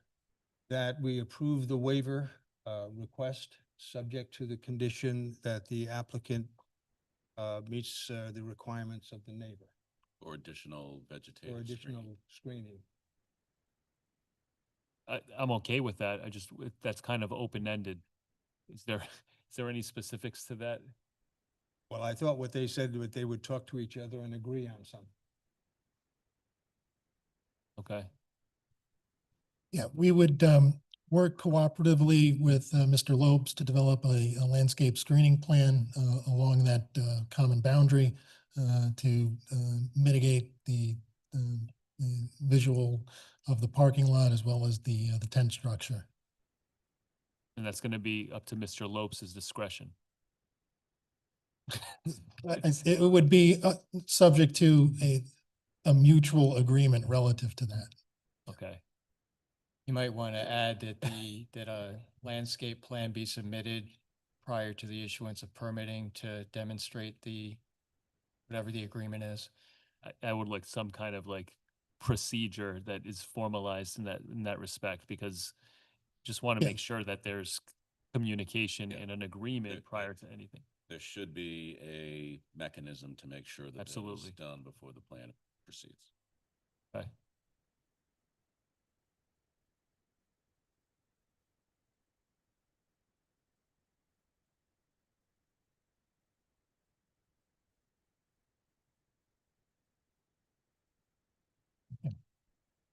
And, and it would have to be also compliant with the planting requirements associated with the land trust easement um, and the existing easement, over Mr. Lope's property. There's an access easement over the property, I believe on the far end.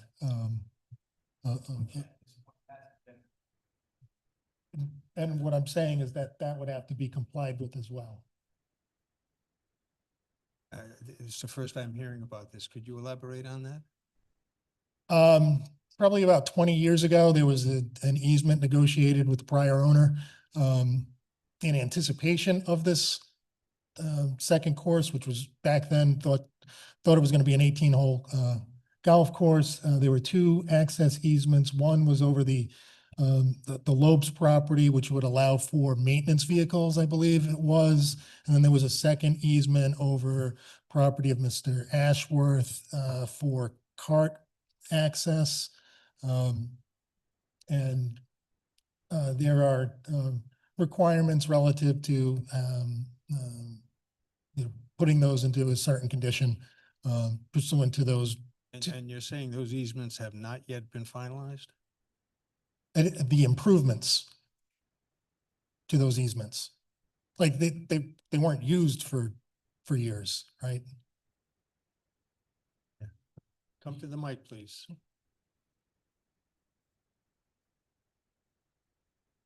The easements have been installed, but the northerly one for the carts has not been completed. The landscape is not completed on it. The path is there.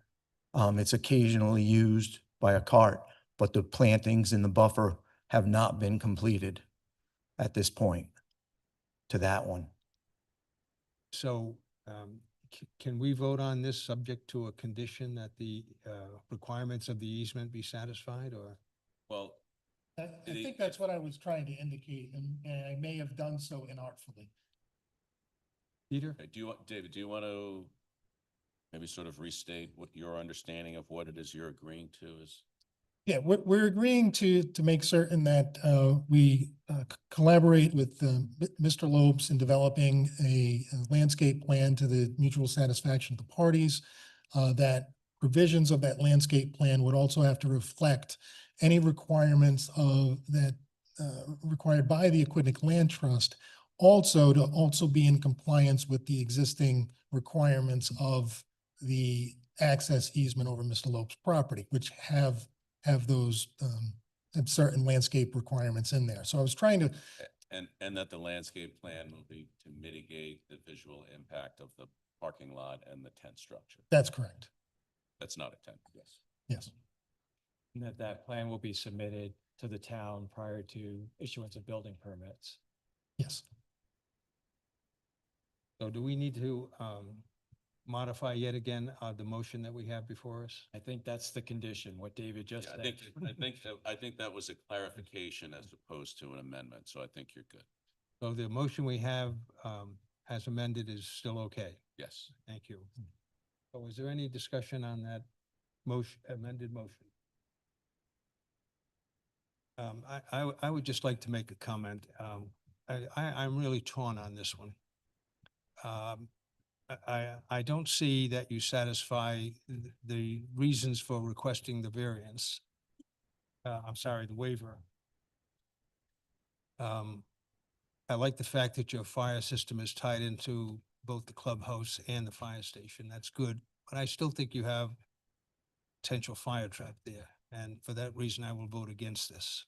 So, any other comments? I would just like to say, I certainly appreciate the cooperation between the abutters in resolving this issue.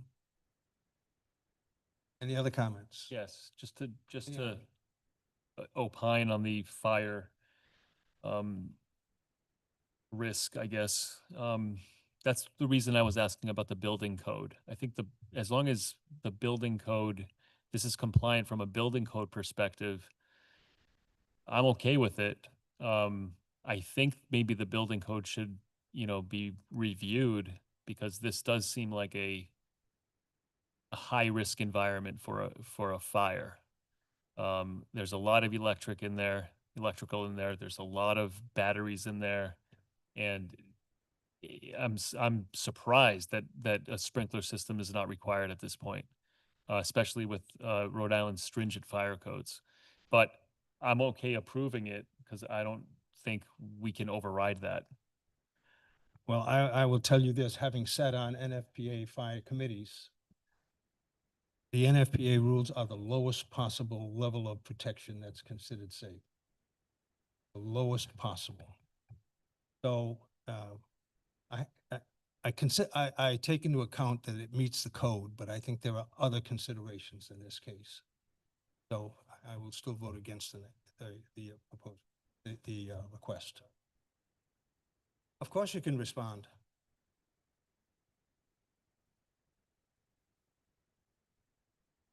So when we undertook the review of a fabric structure, which is what this is, we enlisted the help of a fire protection engineer. He's a registered engineer that looks at problems just like this. We did a deep dive into the building code also. And for this size building, for the health risk, a sprinkler is not required. Monitoring of smoke detection systems, exit signs, exit doors, things like that are certainly required. Emergency lighting, but at this point, the code does not require sprinklers in this building. Understood. Other comments? All those in favor say aye. Aye. Opposed, nay. Chair votes nay. Motion passes. Good luck.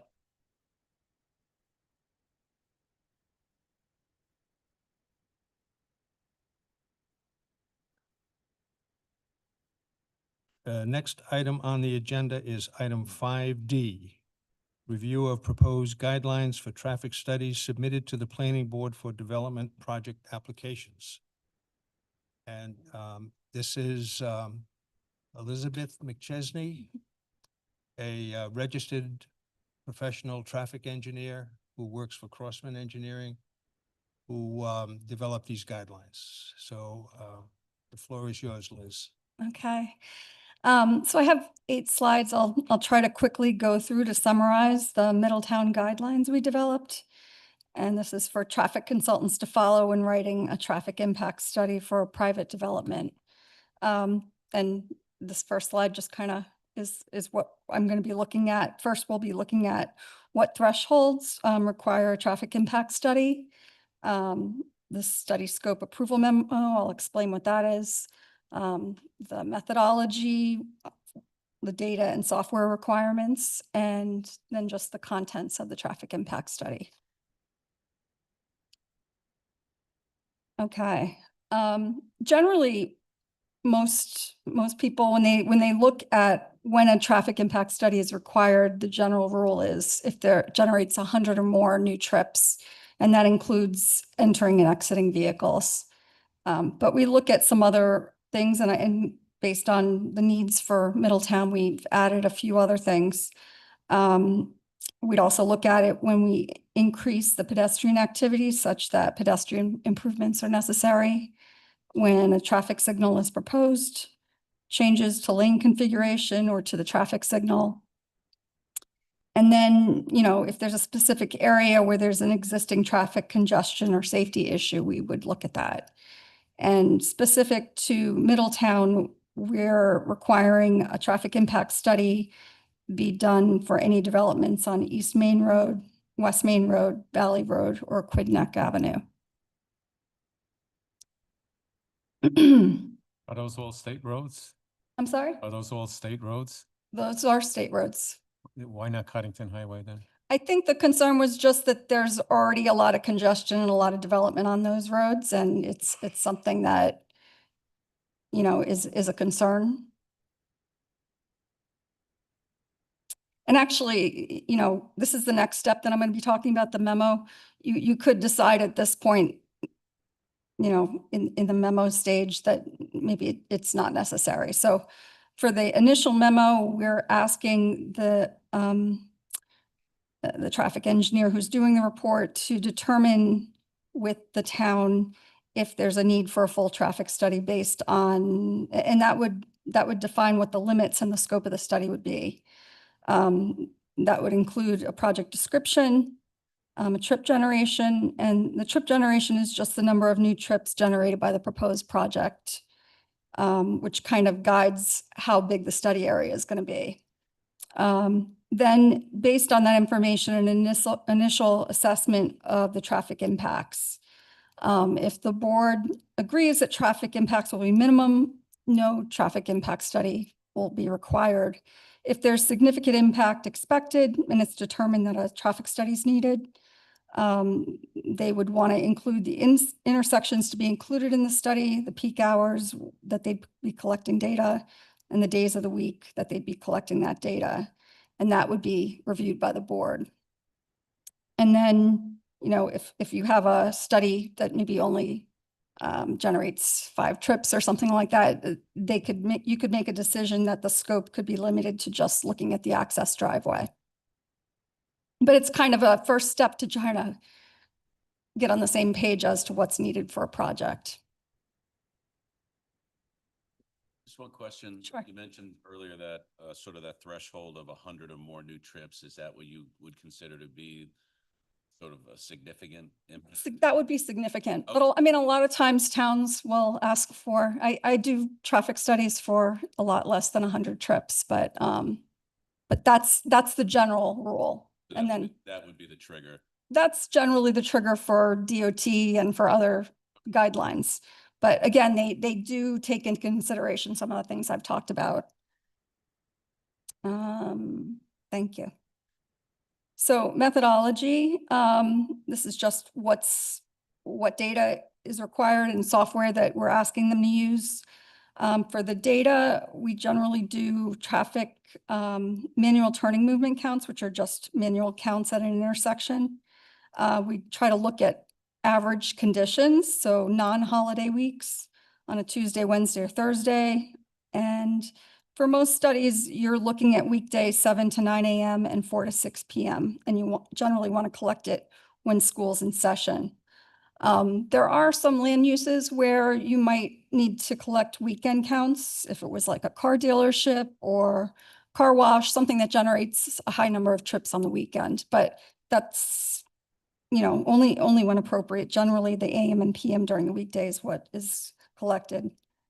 For the traffic volumes, as well as the speeds that are collected, you want to collect it during typical conditions when there's no weather conditions, construction, or unusual traffic events occurring. The traffic counts should be less than 1 year, within a year. They should be no more than 1 year old. When automatic traffic recorder, ATR counts are used, those are the hoses across the roadway. That's generally just for roadway segments, but when those are collected, they should be 2-directional 48-hour continuous counts. And for all of the data, for existing conditions, no build, site-generated trips and build volumes, we ask that they provide a diagram showing those volumes. For analysis software, Synchro is the preferred software to use, but highway capacity software can be used for unsignalized if that's their preference. And for roundabout analysis, HCS should be used. And then I just kind of listed some of the measures of effectiveness, which are just the results that can be quantified that would be presented in a table. And that would include the level of service, vehicle delay, volume to capacity ratio, and 95th percentile Q. The level of service is just a qualitative measure describing the operational conditions, and it's based on delay. And it's ranked from A being very low delay to F being high delay.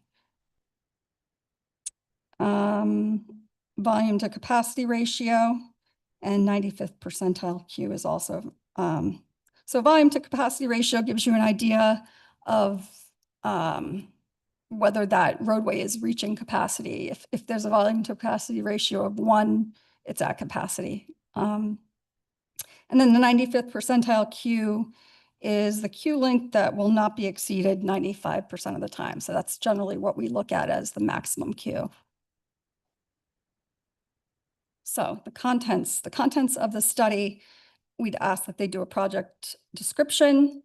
Again, mention the study areas and, discuss, and those would be determined as discussed before in the memo. For existing conditions, we ask them to describe the intersections, roads, any pedestrian and transit facilities. And if there's any observations specific to the site or that are of concern. They're to describe the existing traffic counts and give the dates, times, information for that. Speed study would be done, and that can be done using a radar gun or a 48-hour ATR can be used. And that data, we'd get the 85th percentile speed, 50th percentile speed, and the 10-mile-per-hour pace speed. The 85th percentile speed is the speed at or which 85% of the vehicles travel. So only 15% of the traffic goes above that. And that's used as a guideline when we set speed limits. So stopping sight distance, that will also be measured, and that's the distance required by a vehicle traveling at the design speed of a roadway to stop prior to reaching an object in its path. And any deficiency in that should be noted. That would be compared to the AASHTO minimum. For crash analysis, we will ask them to review a 5-year crash data provided by Middletown Police for each of the intersections. They will request if there are any fatal crashes that occurred within the study area in the past 10 years, and that will be noted. And they'll provide a lot of information in the summary table showing number of crashes, crash type, weather conditions, time of day for each intersection. So that's existing conditions. For future conditions, what they'd be doing is they'd be looking at no build conditions and build conditions. So how that's determined is they say we're talking about 2025 existing traffic volumes. They would increase those to 5 years in the future with forecasts developed for 2 scenarios. One is no build without the project in place, and then build conditions with the project in place. For no build, those are calculated by applying a historic annual growth rate. Often that's 1% over 5 years. So you grow those trips. And if there are any other future projects that are, planned that are definitely going to be happening in the next 5 years, that would be added to those trips as well. For build condition, those are determined by taking the site-generated trips and just adding those to the no-build volumes. And the site-generated trips are determined by published rates from the latest ITE trip generation manual, and it's just the industry standard, and it has statistics from similar land uses. And then once you have the number of trips, you would distribute that. Often you use the existing traffic patterns and for most projects. So you take those trips and determine how that's being distributed among the intersections.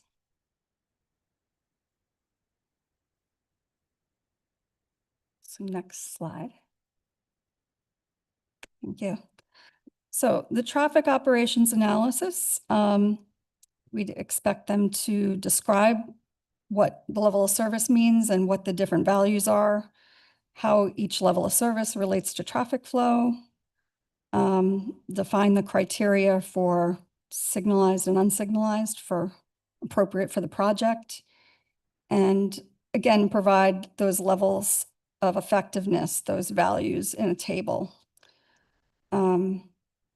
In addition to providing that information in the table, there should be some narrative describing how the operations have changed between existing no build and build, and whether the future operations are satisfactory. There would also be discussion of the site access. As for parking, they would identify the number of proposed parking spaces, and they would compare that to the minimum required by Middletown zoning ordinance. If there's no minimum in the ordinance based on that land use, we would ask that they compare it to the standards listed in ITE parking generation.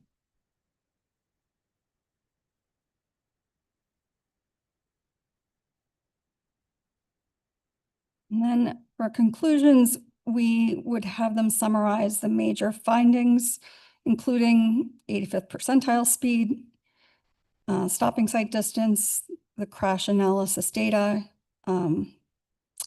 summarize the number of chips generated, the results of the analysis. If a statement can be made about bicycle or pedestrian traffic, that should be included. And just summarize the scale of the traffic impacts and provide a conclusive statement about the impacts based on those parameters. In some cases, not always, there'll be recommended mitigation. Say if they are proposing a signal, they would provide that as analysis as well. So they would describe the deficiency, quantify the deficiency, and describe how the mitigation will improve those. And then we ask them to have an appendix with the data as backup for traffic counts, the site plan, speed study, stopping site distance, crash data, IT trip generation. Pretty much everything that we calculated in the report should be included in the appendix. So do you have any questions? So I just want to make a comment, Liz. Thank you for the presentation. The reason we requested this study is so that we would receive traffic studies that the planning board could look at and have the information they need to make an informed decision. In fact, almost all of the traffic studies that we have received fail to do that. They do a lot of the analyses that you described, but when it comes to presenting conclusions or recommendations, they just fall flat. And what I want to point out that is significant here is under the conclusions, the last bullet states that they must make a conclusive statement about each of the above parameters. And those above parameters include all of the analyses that they do, crash analysis, impact analysis, speed analysis, site distance analysis, and so on and so on. And also within the, one of the comments that we often heard was that the studies we receive are always incremental. You know, this project adds a small amount and therefore it's not a problem. But included in the analysis, there will be volume to capacity ratios, which compare the measured traffic volume to the capacity of the road rather than just the incremental increase over the current traffic level. So that too will be an important parameter to look at when we evaluate these studies. I just wanted to point that out.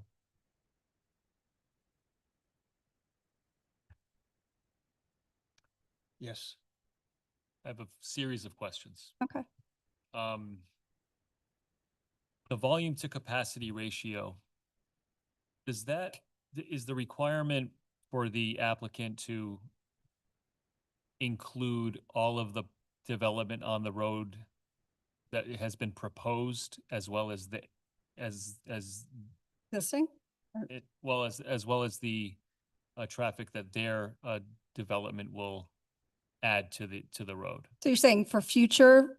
Yeah. Yes. So what they'll do is, well, they're going to collect existing traffic volumes. They're going to do analysis of existing conditions.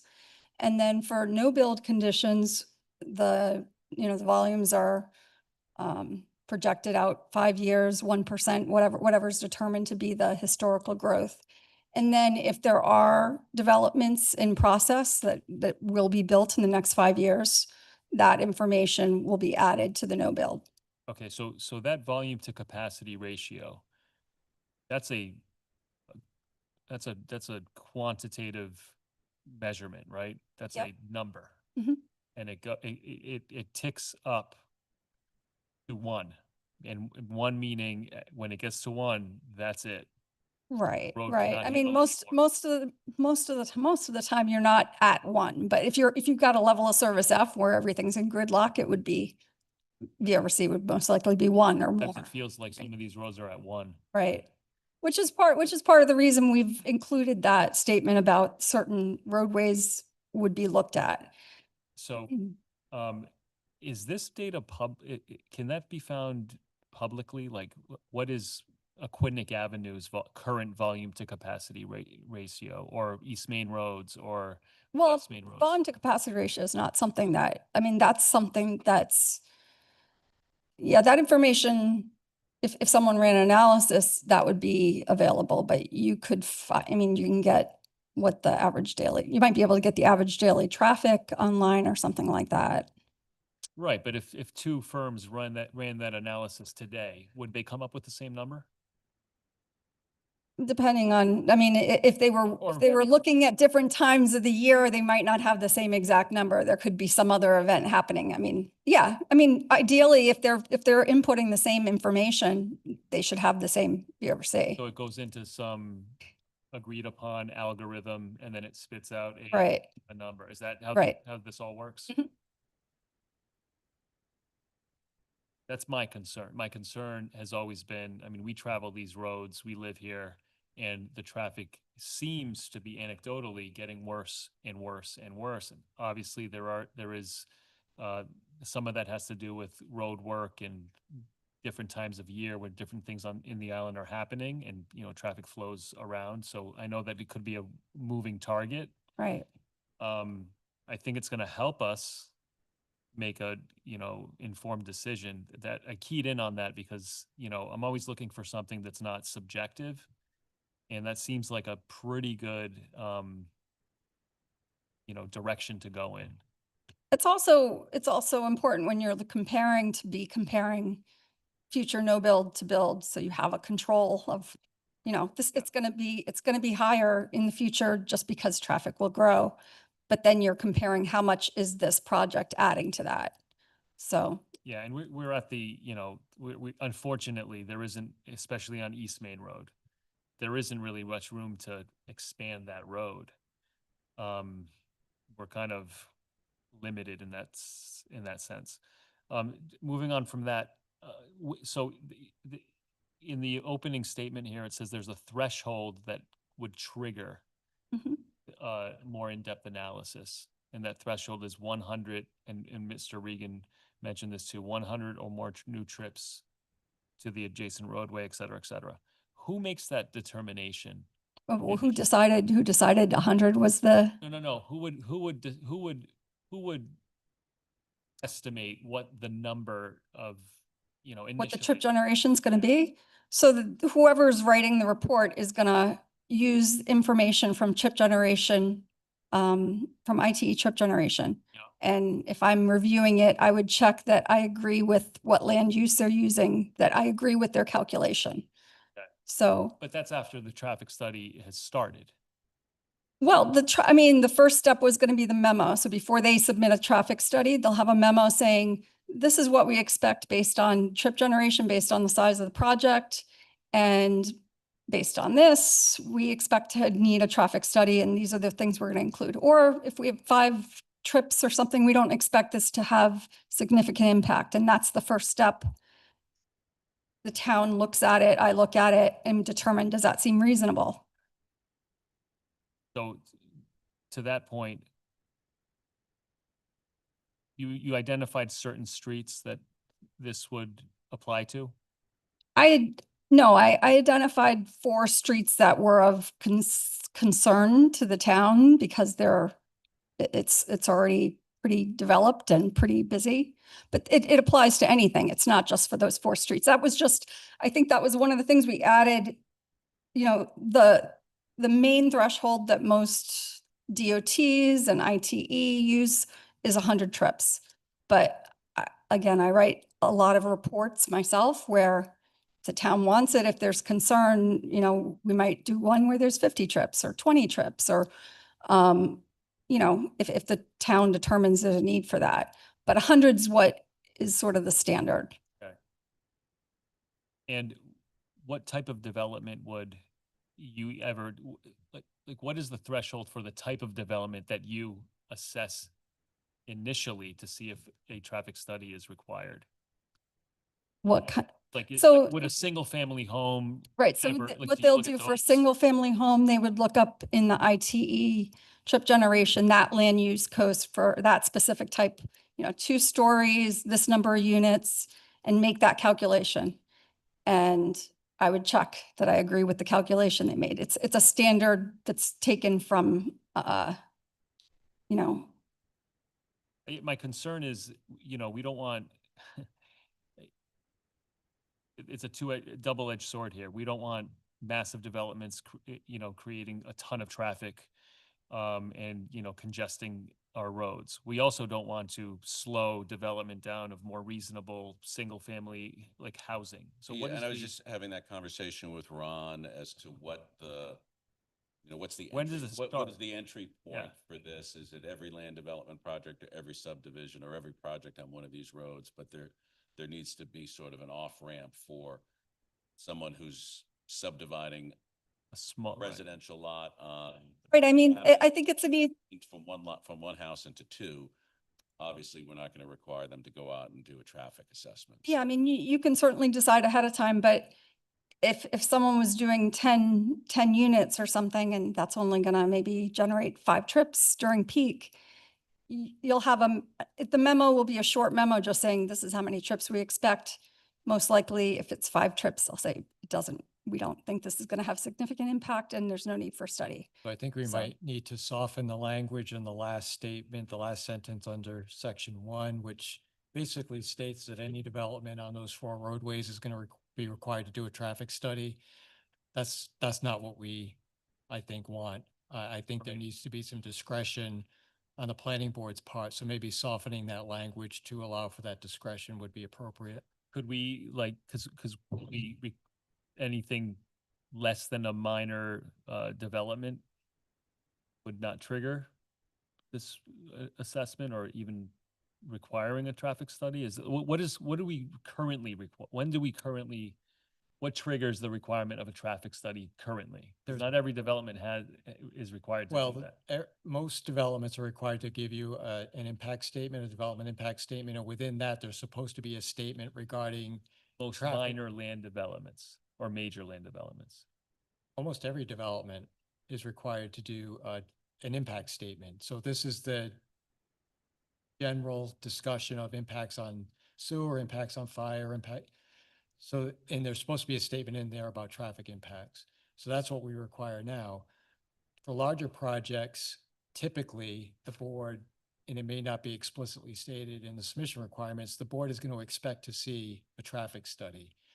It's not written in black and white necessarily, and I think that's what this is hoping to get to, is having that more defined requirement. But, you know, as you brought up, if someone's doing a 2-lot subdivision on Aquidneck Avenue, the way this is written, they're required to do a full traffic study. So I think that Yeah, I think what we could do is maybe myself, Ron, maybe Paul, because I know you have an interest in this, we can sit down and try to just sort of, Put some additional wording in there Yeah. to better define the threshold. yeah, Yeah. Okay. what triggers the need for this, and then. I'd like that, just to get a little clearer on, Yeah, it's a good on idea. that. Yeah, because Leon's point is correct. We don't want to overly burden projects that don't need this, Right. but we want to make sure that we're capturing the ones that. Yeah. Oh. Is there any precedent for this type of ordinance in other municipalities? I don't You know know of? if it's been put in ordinance. I did do some research in other cities, in other areas. I think in this area, this is pretty extensive. I think I've seen in ordinances like a paragraph. So this is pretty extensive. And so I've seen extensive guidelines like this for major cities in other areas or up in the Boston area or something like that. So there are other examples of it. In your experience, because you do this kind of work, if, are the requirements that we're putting in here and the sort of data and analysis that's being required, is that something that you would expect?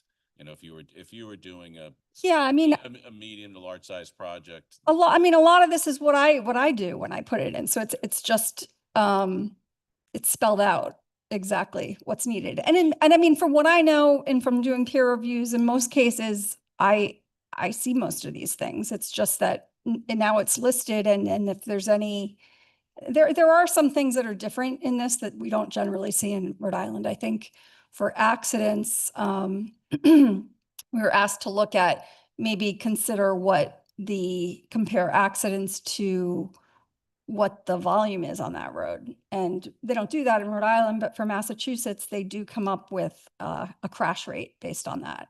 So I've kind of adopted some of that information and put it in here. So that's a little different than you'd see in other Rhode Island places, so. Peter, if I can add, we have had traffic studies submitted to us that were very detailed and had most of the analyses that Liz is recommending here. The problem has been that when they come to drawing conclusions or making recommendations, they just fall flat. They don't make any really conclusive statements about all this data that they've analyzed. And that's what I hope this last section will do. It'll force them to make some conclusive statements about their analysis, rather than just make a wimpy statement like it's safe when they don't even define what that means. That's what we've seen. And just from, Sorry, go ahead. I was just gonna say that, you know, from a standpoint of just being curious, that volume to capacity ratio, if we start seeing that over and over again on the same road, like say like Aquinic Avenue, West Main Road, let's say there's development. You're and there's- saying if you see like a 1 or No. If like in the report as the, volume to capacity ratio is always one of the things that should be, when you have a level of service table, you have level of service, delay, volume to capacity ratio. And that's, I just want to compare one to the other over time to make sure that data, that metric is, you know, consistent, and it should be increasing over time with the developments that are coming in. Is that not? well, you're saying, I mean, when someone's looking at this, they're just looking at one singular development. There's not, what you're describing isn't something where someone's holding the view over C for this road. It's for this particular development. And it'd be great if RIDOT kept that information. They get a lot of information from a lot of different engineers, and it's not I don't know that anybody is tracking that. right. I don't know of anyone tracking that. Not a But way it's that a anybody's metric. tracking. It's But in fact, it could go down if a development comes in and produces fewer trips than what was there. Oh, before. sure. So Right. it's not always going up. That's true. some projects, depending upon the type of use, the time of day when you're going to see the most trips or the least amount of trips is different Yeah. than the project that might be going on across the street. So Right. it's I think it's going to be the situation where the more studies we see, we will get a sense of how this number is varying. Of course. Yeah. It's, So- I never even considered that metric until you pointed it out tonight. And I think maybe most of us didn't know what that was.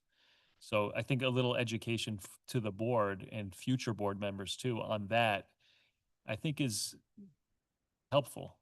Because, you know, these studies come in, we're not engineers, or most of us aren't.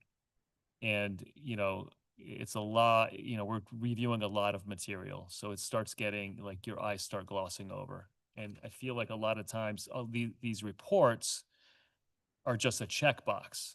I don't know if I've ever seen a traffic analysis from a, you know, from a development proposal that says that it's going to cause too much traffic.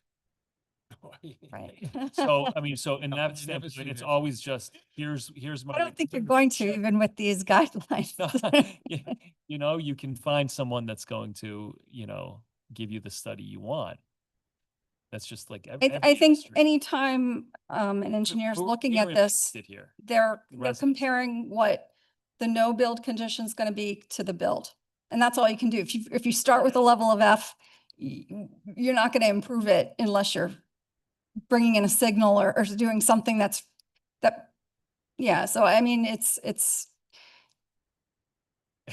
a comparison to what the existing condition will be in 5 years without this project. Sure. Sure. Yeah, but these types of studies do, you know, the state wants, you know, more development, more housing built.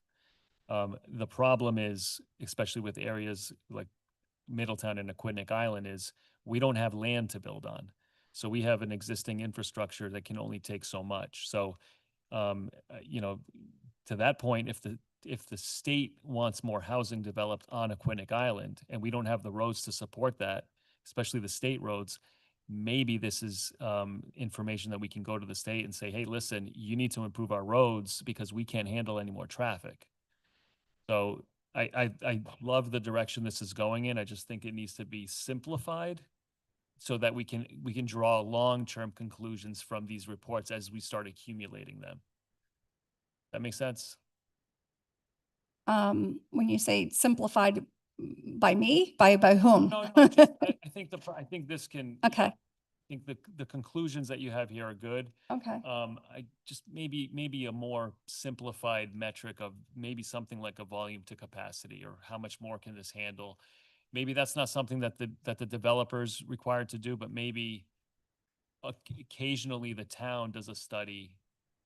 That's like an add-on to what, so we'll start getting data as these studies come Right, in. right. Yeah. And does like a meta-analysis of what's been delivered to the town, and then compares it. I mean, there's great, you know, AI and machine learning that we can put this data through, kind of give us some answers to. I know it's a lot of Well, detail. I mean, volume to capacity it's going to be input for every single, if you have 5 intersections and they're all unsignalized, you're going to be getting it by approach. You're going to have view over C for this approach and this approach and this Sure, approach. yeah, So it's it's super like, complicated. Yeah. okay. No, I get it. And So it's time of not, day you're and not like gonna, that. unless it's a signalized intersection, you're not gonna have an overall view over C. But so you're saying, Well, one thing we could do is pull out the volume to capacity ratio and just highlight that as a parameter. I think that would help simplify it. Because right now it's going to be embedded in those tables. And we could extract that. Maybe we could put some words in there, Ron, to do that. well, I mean, if you had 10 intersections, you could have, it might be very confusing because you might have, these are all the view over C ratios for all of Oh, you're saying that's, so for a single I don't- development in a particular location, huh, is there a volume to capacity ratio for like the entire? no, Okay. no, it's by approach at every intersection. At every intersection, Each approach has their own view over C ratio, is what I'm saying. what's an approach? If northbound, southbound, and each approach to, Development. yeah, every group of cars traveling in that direction is going to have a view over C ratio. It just sounds so complicated. But so, I think really the important thing to know for V over C is just if you're at 1 or approaching 1, you know you're approaching capacity. sure, yeah. And is there a specific, for each project, is there a specific area, or? Yeah, there's a study area that's going to be defined at the beginning of the project.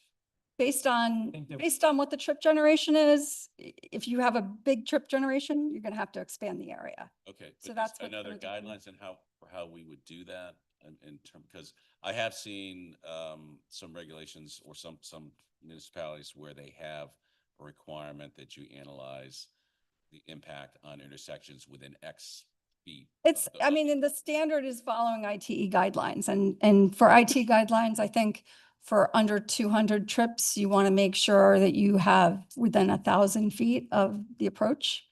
Any major intersection within 1,000 feet. And then, you know, when the trips go up, it expands further out and includes so many signals. And so, Is that guideline reference?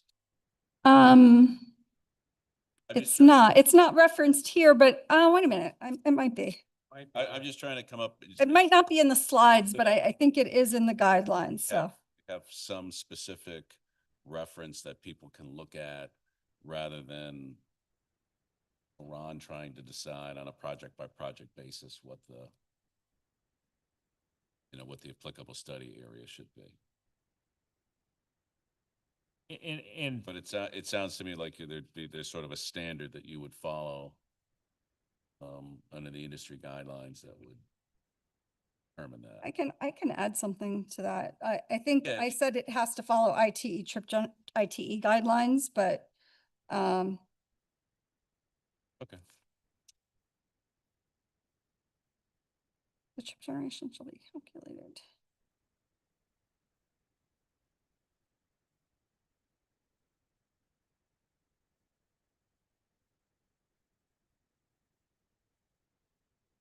No, that's fine. I just, because if the study. There if the are study guidelines, but if that hasn't been clear in here, I can add something to that effect. We can add something just indicating that the study area is going to be per ITE guidelines based on the Right, okay. anticipated number of trips. That may be enough.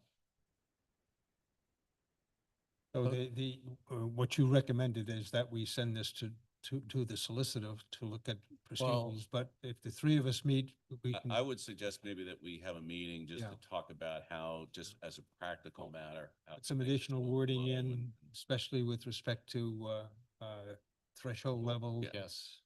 Because I Something think a once- little more on volume to capacity or something. Once it's been determined that a traffic study is going to be required, then I think got all the details that you need here, but I think it's how do we decide Yeah. who gets into what queue here? So. Yep. Yeah. Okay, All right. is that okay with the other members of the board? Yep. Okay, very good. Okay. Thank you, Liz, very much. thank you. Thanks, Liz. So the action here is that we will meet to do some wordsmithing on this document, adding in some additional information. We don't need a motion for that, do we? No, I don't think so. Okay. Yes, sure. So, it says, this is just guidelines we're providing for applicants that come before us for traffic studies, right? Yes. Do they But have? we're gonna, make it part of the ordinance or the regulations. We'll figure out where to put it and how to adopt it so that it's something that's gonna be. Does DOT, look at local things like this, local guidelines? Only if it's on a state road and something that would require a physical alteration permit from DOT. Because she highlighted roads that are basically state roads, and they're not just in Middletown. There are future projects that, down the road that might be in Newport or up the road that might be in Portsmouth. And there certainly would be projects, and there are projects now that come before you where you want to see a traffic study, but where they're also going to need to get a permit from DOT. Yeah, I'm trying to think of what the burden is on the applicant and just how hard it is going to be for him to meet this, meet these guidelines, and, Well, I think that's going to be part of the process that we talk about is where is that line? How do we make sure that we're not overburdening someone with a small project, but you're getting the right information you need for a project that might have a bigger impact. That's that reasonable threshold that you're referring Yeah. to. Yep. Yeah. Everyone okay with this? So this is gonna come back? Yes. Okay, Yeah. yep, excellent. All set? Thank you, yep. Okay, thank you. Thanks, Liz. Thank you. Okay, the next item on the agenda is item 4B. Discussion of, excuse me, discussion of and recommendation to the town council on proposed design requirements and other restrictions for multifamily residential development, including proposed amendments to Middletown zoning ordinance, section 1508, building design and location, and recommendation to the town council on proposed amendments to the use table in the Middletown zoning ordinance, section 602, schedule of district regulations, uses and districts, multifamily dwelling structure, and multifamily dwelling project. Section 603 regarding dimensional requirements for two-family dwelling, multifamily dwelling structures, and multifamily dwelling projects. And section 1504 regarding allowable density for multifamily dwelling structure and multifamily dwelling projects. This is coming back because the town council, when they were considering our recommendation, felt that well, their biggest concern was that multifamily buildings would not be compatible with neighborhoods. And so what was discussed and what the town council agreed to was to send it back to the planning board so that we could put in some additional guidelines on appropriate building design and other restrictions such as no flat roofs. And then send it back to them for their consideration. So that's what we're looking at now. Ron prepared some modifications and added some photographs to serve as guidelines for a suitable architecture. And that's what we're looking at. Yeah, and the photographs were actually provided by Melissa Welch. She had some examples of existing multifamily structures in the Easton's Point neighborhood. So she just provided some examples. She was at the hearing and spoke to the council, more or less in support, but recognizing, and I think at the end of the conversation with the council, I think everyone recognized and perhaps agreed that there's concern over the impact of this type of change on existing established residential neighborhoods and the desire to at least address the design aspect. And I don't know that even if the planning board were to put forward some variation of what I provided to you in draft form for design requirements, I don't know that gets over the hump in terms of getting town council support. I think there was some significant concerns still at the town council level for allowing multifamily development in these zoning districts. But that was one issue that did come up, the design aspect and impact on residential neighborhoods. One thing that, we did stress, Paul and others who spoke during the meeting, is that there are limitations. It's not like every 10,000 square foot lot can have a multifamily building on it. In fact, what's been proposed by the planning board would require a minimum 40,000 square foot lot to even be eligible for a multifamily structure. And then the number of units in that multifamily structure is limited further by the size of the property. So you're required to have a minimum square footage of land per dwelling unit in the structure. So there are some checks that, And all of it requires special use permit. well, that's the other thing. There are some checks into, over what could happen. It's not, I think, this is the second time it's been referred back to the planning board.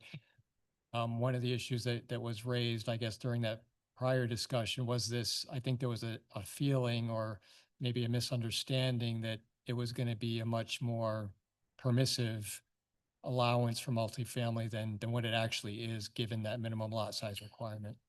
We had, and I may have talked to you all about this last time, we did do a rough analysis across the town in the R10 and R20 districts, and there's about 120 total properties in town where this might be a potential option for folks. Most of those are in the R20 zoning districts. There are about a dozen lots that are at least 40,000 square feet in the R10 districts. So I tried, we tried to give that information to the council again to sort of lay out And we did produce a map, which I think I I was included in the packet. I was gonna actually inquire on that very point. I think this planning board is in favor of the concept, and I understand there are citizens who are fearful and town council members who may be opposed, and I wonder if by saying that our recommendation applies in the R20 zone only and not in R10, we can't pull a victory out here because there are so few lots anyway. I think from your map that you show on the back, I counted 9 R10s and all the rest are R20s. So I wonder if we limited it to R20, if we would have a greater chance of success. It's a possibility. 'Cause I think the biggest concern was about the R10 district, where there were small lots. Even though we require 40,000 square feet. I mean, it's, I don't understand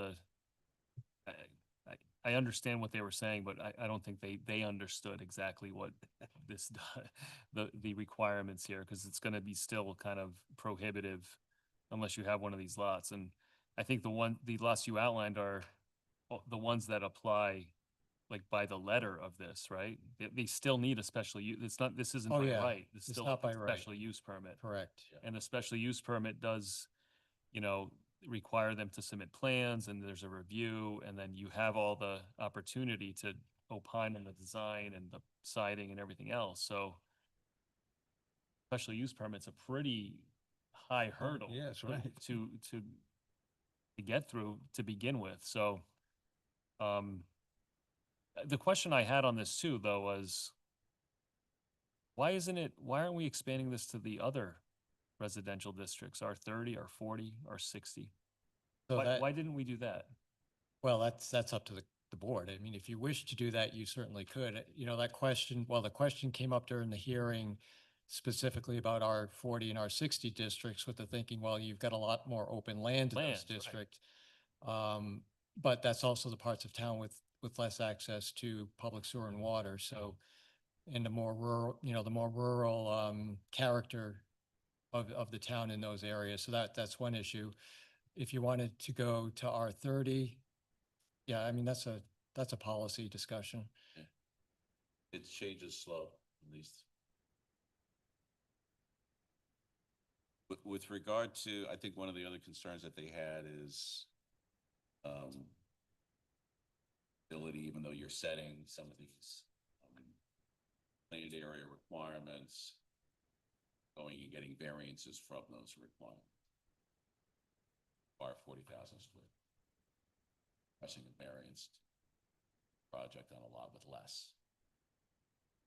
Right, but then they'd have to get a variance and then also a special use. Yeah. Correct? And there are ways that you could draft around that.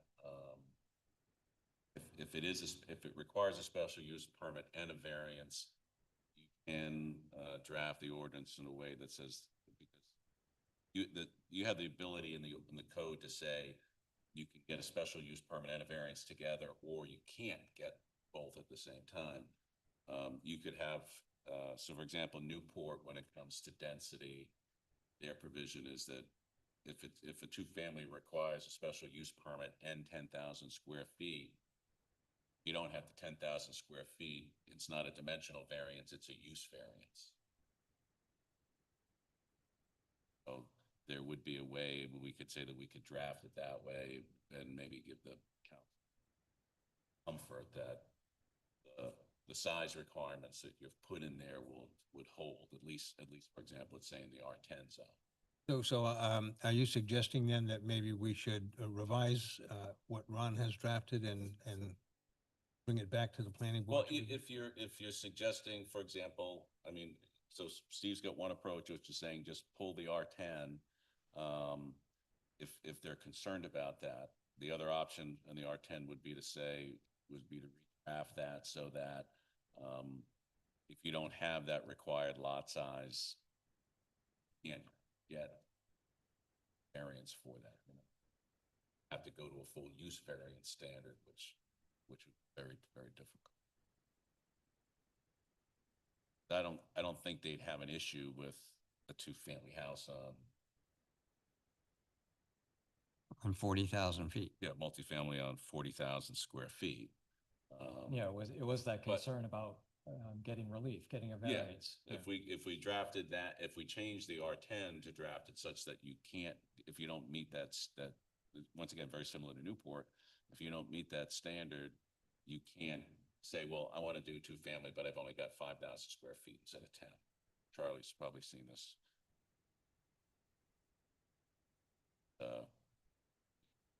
No longer dimensional variance, it's a use variance. So, I could work with Ron on that. yeah, I was gonna say, why don't the two of you get together, come up with another draft and send it back to us? Yep.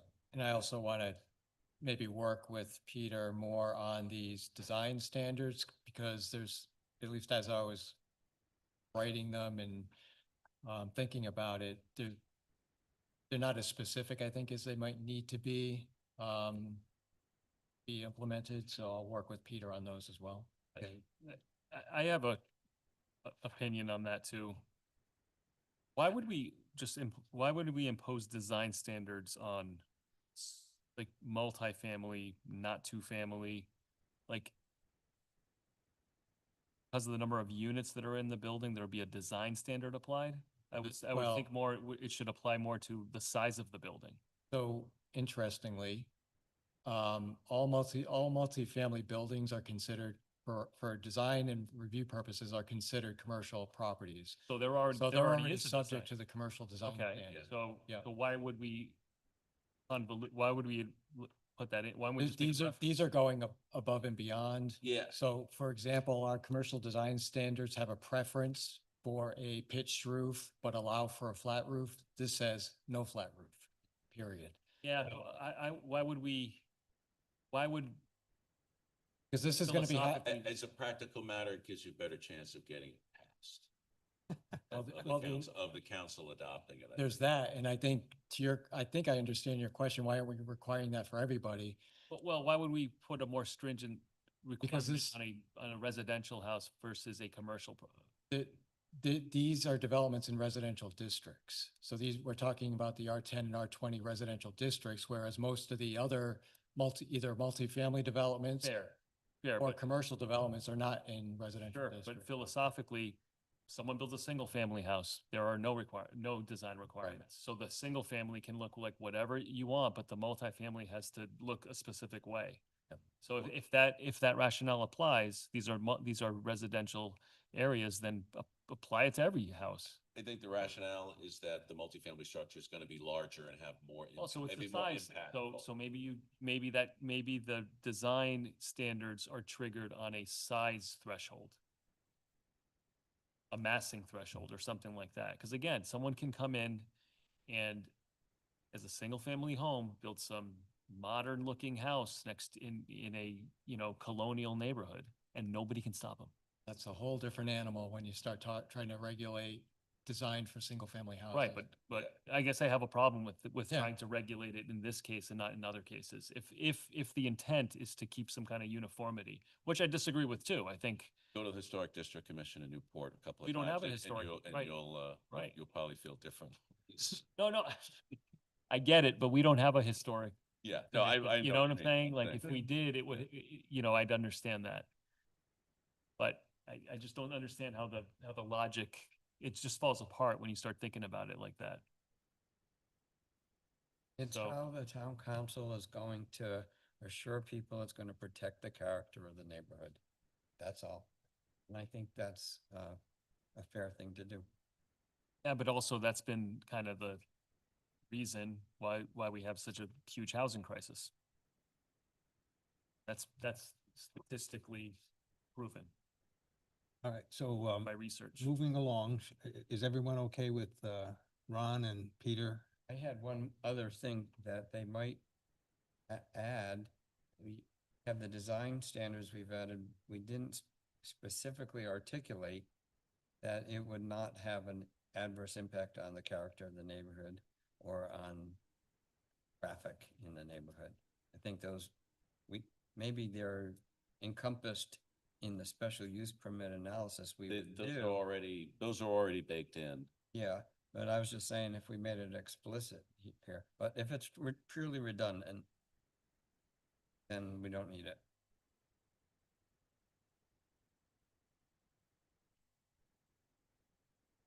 Well, we'll let Peter and Ron come up with some additional wording and bring it back to the planning board. Sure. Okay? Okay with everyone? Sounds good. Very good.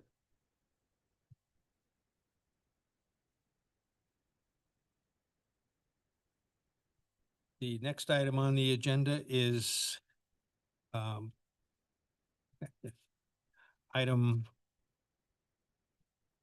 5C, request of the town council for review and recommendation on a draft complete streets ordinance. Everybody has a copy of the draft open for comments. So just to be clear, the draft that you have before you is based on the draft prepared by the solicitor's office. The red line changes are those that have been recommended by the Bike and Pedestrian Advisory Committee. And I'll let Peter speak to whether or not he agrees with their recommended revisions. And then the board, planning board, so the BPAC has given this or will give this to the council as their recommendation. The planning board's been asked to also give a recommendation to the town council. You may or may not agree with what the BPAC is suggesting, so just so you're aware of that. I have a question. I have a lot of trouble with this.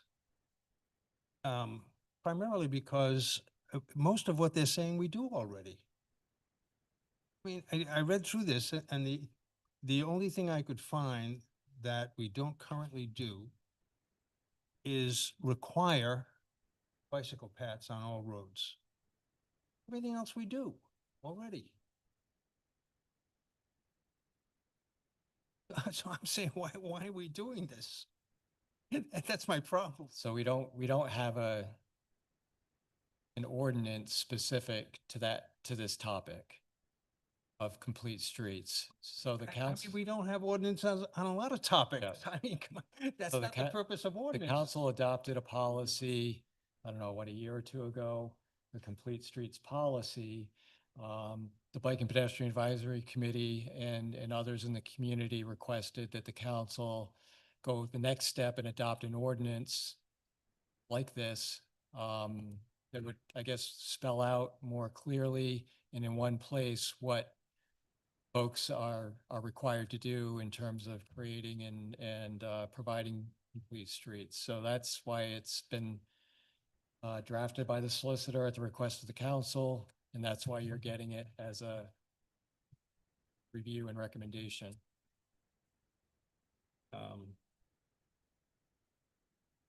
I'd like to get a sense of the board on this, because I mean, personally, I have a lot of trouble with this draft. But I would like to hear comments from the other members of the board. Comments down here? Anybody? Mike? Are we just talking about the, pedestrians, bikes, cars? Are we talking about landscaping the roads or the sidewalk areas, or is that another issue? What's your question? This is I'm just anything- wondering what this covers, so. Any time a road is reconstructed or a new road is being proposed, it would have to comply with these goals or guidelines in the design process. So sidewalks, I think definitely, opportunities for bicycle facilities, whether it's a shared use path off the road or a bike lane on the road, would have to be considered in that design process. We already require sidewalks for It's in town our, roads, for it's in, town roads. well, We don't control the state roads. well, you do. If development is proposed on a state road and our standards, our regulations call for installation of a sidewalk, you can require the installation of a sidewalk.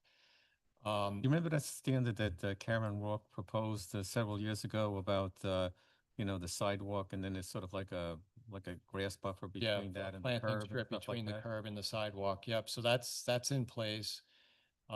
It kind of, I guess, you would say that this is building on that effort. It goes beyond just having a planting strip that makes the sidewalk more pedestrian friendly and more attractive for folks to use. It's again, it's going to that bike transit and pedestrian amenities and facilities. And the goal is to encourage these alternative modes of transportation to try to get cars off the road, particularly for short trips. If someone can safely and conveniently walk a short distance to do what they need to do rather than getting in their car, that's a benefit to everybody. You know, one of That's the goal. I wonder on that Middletown Center Citizens Advisory Committee that I was on, one of the big issues was connectivity, from certain areas in town to other areas in town. And would this address that too? Well, this Yeah. gets there because if every project that comes in, every road project that comes in is required to provide within the scope of that project, whether it's a bike lane or a sidewalk where there's no sidewalks, eventually that connectivity is gonna be created. Will that be sort of sort of a concept in this ordinance of connectivity or somehow promoting connectivity between? Well, that's the intent. Yeah, Okay, yeah, that's the purpose.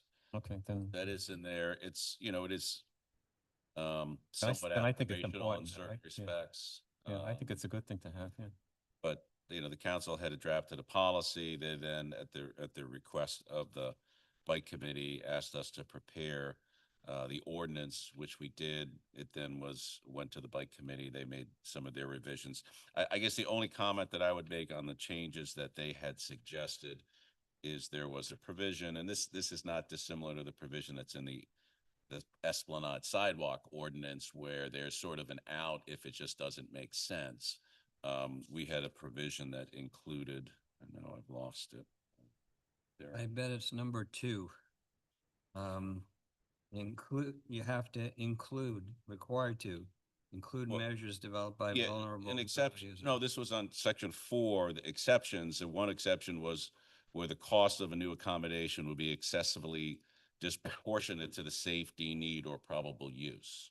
So if it just, if it didn't make Right. sense, if it, there are requirements that you can put that just aren't potentially viable for a particular sort of project. No, I agree with that. That would be that the board can make an exception for that, and the bike committee suggested removing that exception. I think that exception should remain in there. So that's saying that if it's cost prohibitive, that can't. Or if it's just not, or if it's gonna cost a tremendous amount of money, but it's not going to necessarily be very effective or actually be used, then you would have the ability to make an exception there. Yeah, I think it should go back in. And the point that I was making on the prior page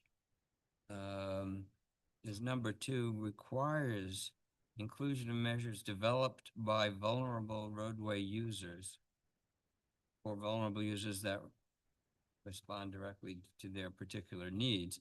I would say it has to be consideration of measures that are developed by vulnerable roadway users. Yeah.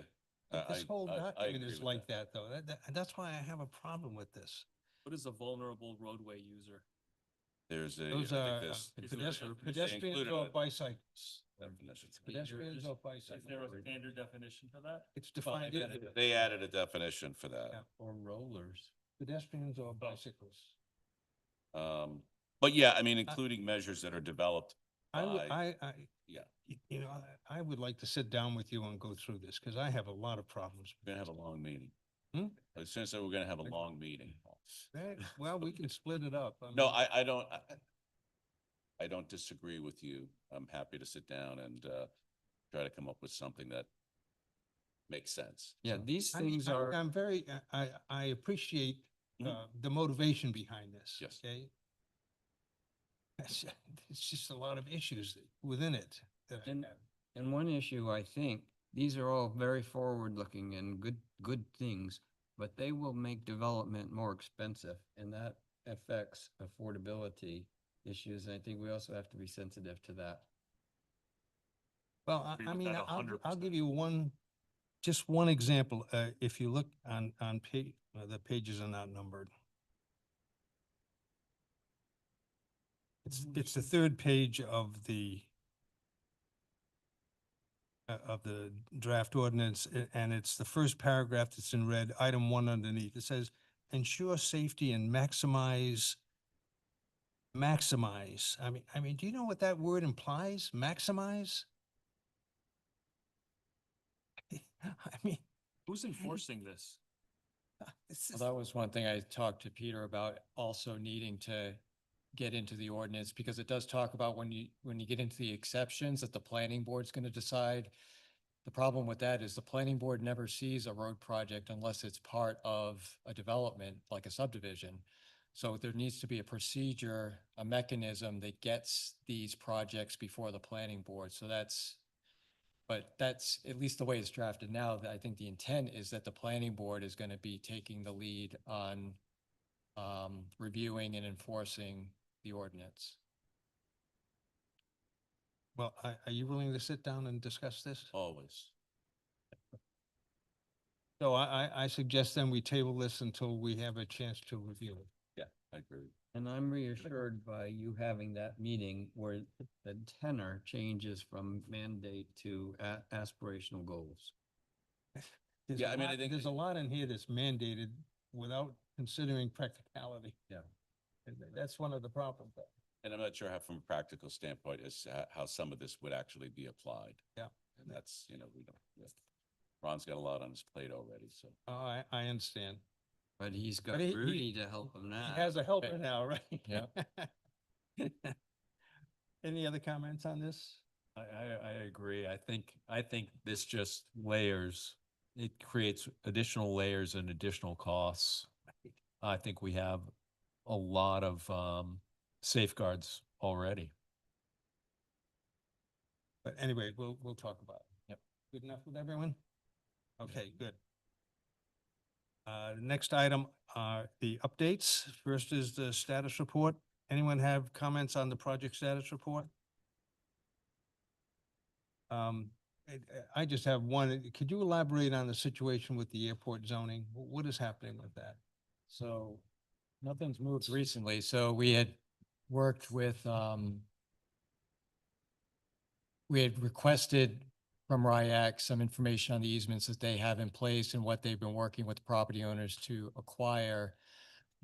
Because the thinking was, and this goes back to it being pulled, when this was scheduled for a hearing with the town council, with the feeling, and Peter can probably speak better to it than I can, but the feeling that really these issues that RIAC has raised and what they've said is a reason for the need for zoning, it really goes back to their responsibility to work with property owners to acquire the easements that they feel they need to protect the airspace. And the zoning provision really should be a last resort.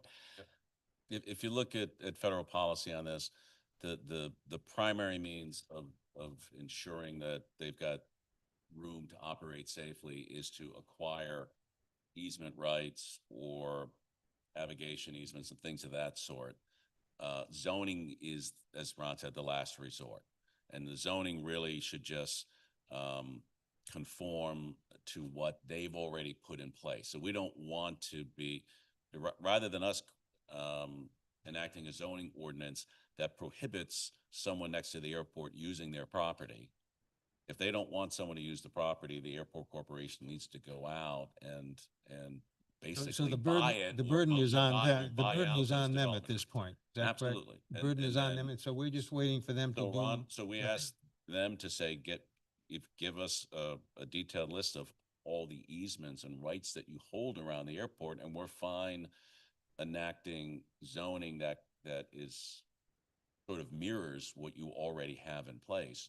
But we don't want to be responsible for taking, because number one, the town's going to get sued. Yeah. If we go in and essentially remove someone's development rights without compensating. Yeah, them. right. That's the airport corporation's job is to. So the to burden pay is them. on them at this point. Yeah, okay. Any other comments from anybody? Okay, committee reports, comprehensive plan update. Next meeting is tomorrow, getting close to the end. Yeah. We're looking to review the entire plan, summaries of the entire plan tomorrow at the meeting and invite further comment. And then at the December regular meeting, we expect to ask the committee to formally vote to transmit the draft plan to the planning board for further consideration. And then once that happens, the planning board will hold the formal public hearing before forwarding it to the council early next year. So it's moving a little bit behind schedule, but not Pretty terribly. good, though. It's Yeah. pretty good. Yep. Yeah. Pretty good. Any comments? Tree Commission? There was a meeting by the gentleman that was discussed at the last time we got together. And he was discussing trees in Rhode Island and the destruction of forests by the DEM and by groups of people who didn't really realize what they were doing, destroying these trees. You say destruction by DEM? DEM had agreed to some of them, not all of them, but some of them, yes. Not necessarily on this island, but throughout Coventry, West Greenwich, that area. There's a lot of forest, a lot of trees. Very interesting. Anything going on in Middletown? No, not in that vein at all. Well, that's Thank good. goodness. That's good. Yes, that was very important. Open Space and Fields? Okay, at the last meeting, we didn't have a quorum, so we didn't have any official meeting. Conservation Commission? There was a meeting. I unfortunately missed it, but I don't have a summary of that meeting or minutes from it yet. But we do have a new member, Matthew Skurzensky. Young guy. Yes. Yeah. So I'm looking forward to meeting him. And Brian Hoffman, the current chair, will be stepping down. He's stepping down? Yeah, so we're gonna, I thought he was the new chair. he was, he was the new chair, and according to the correspondence here, he was stepped down, and so I think we have a new chair, but I have to get an update from the committee, so I don't have that yet. I will get the update for next month.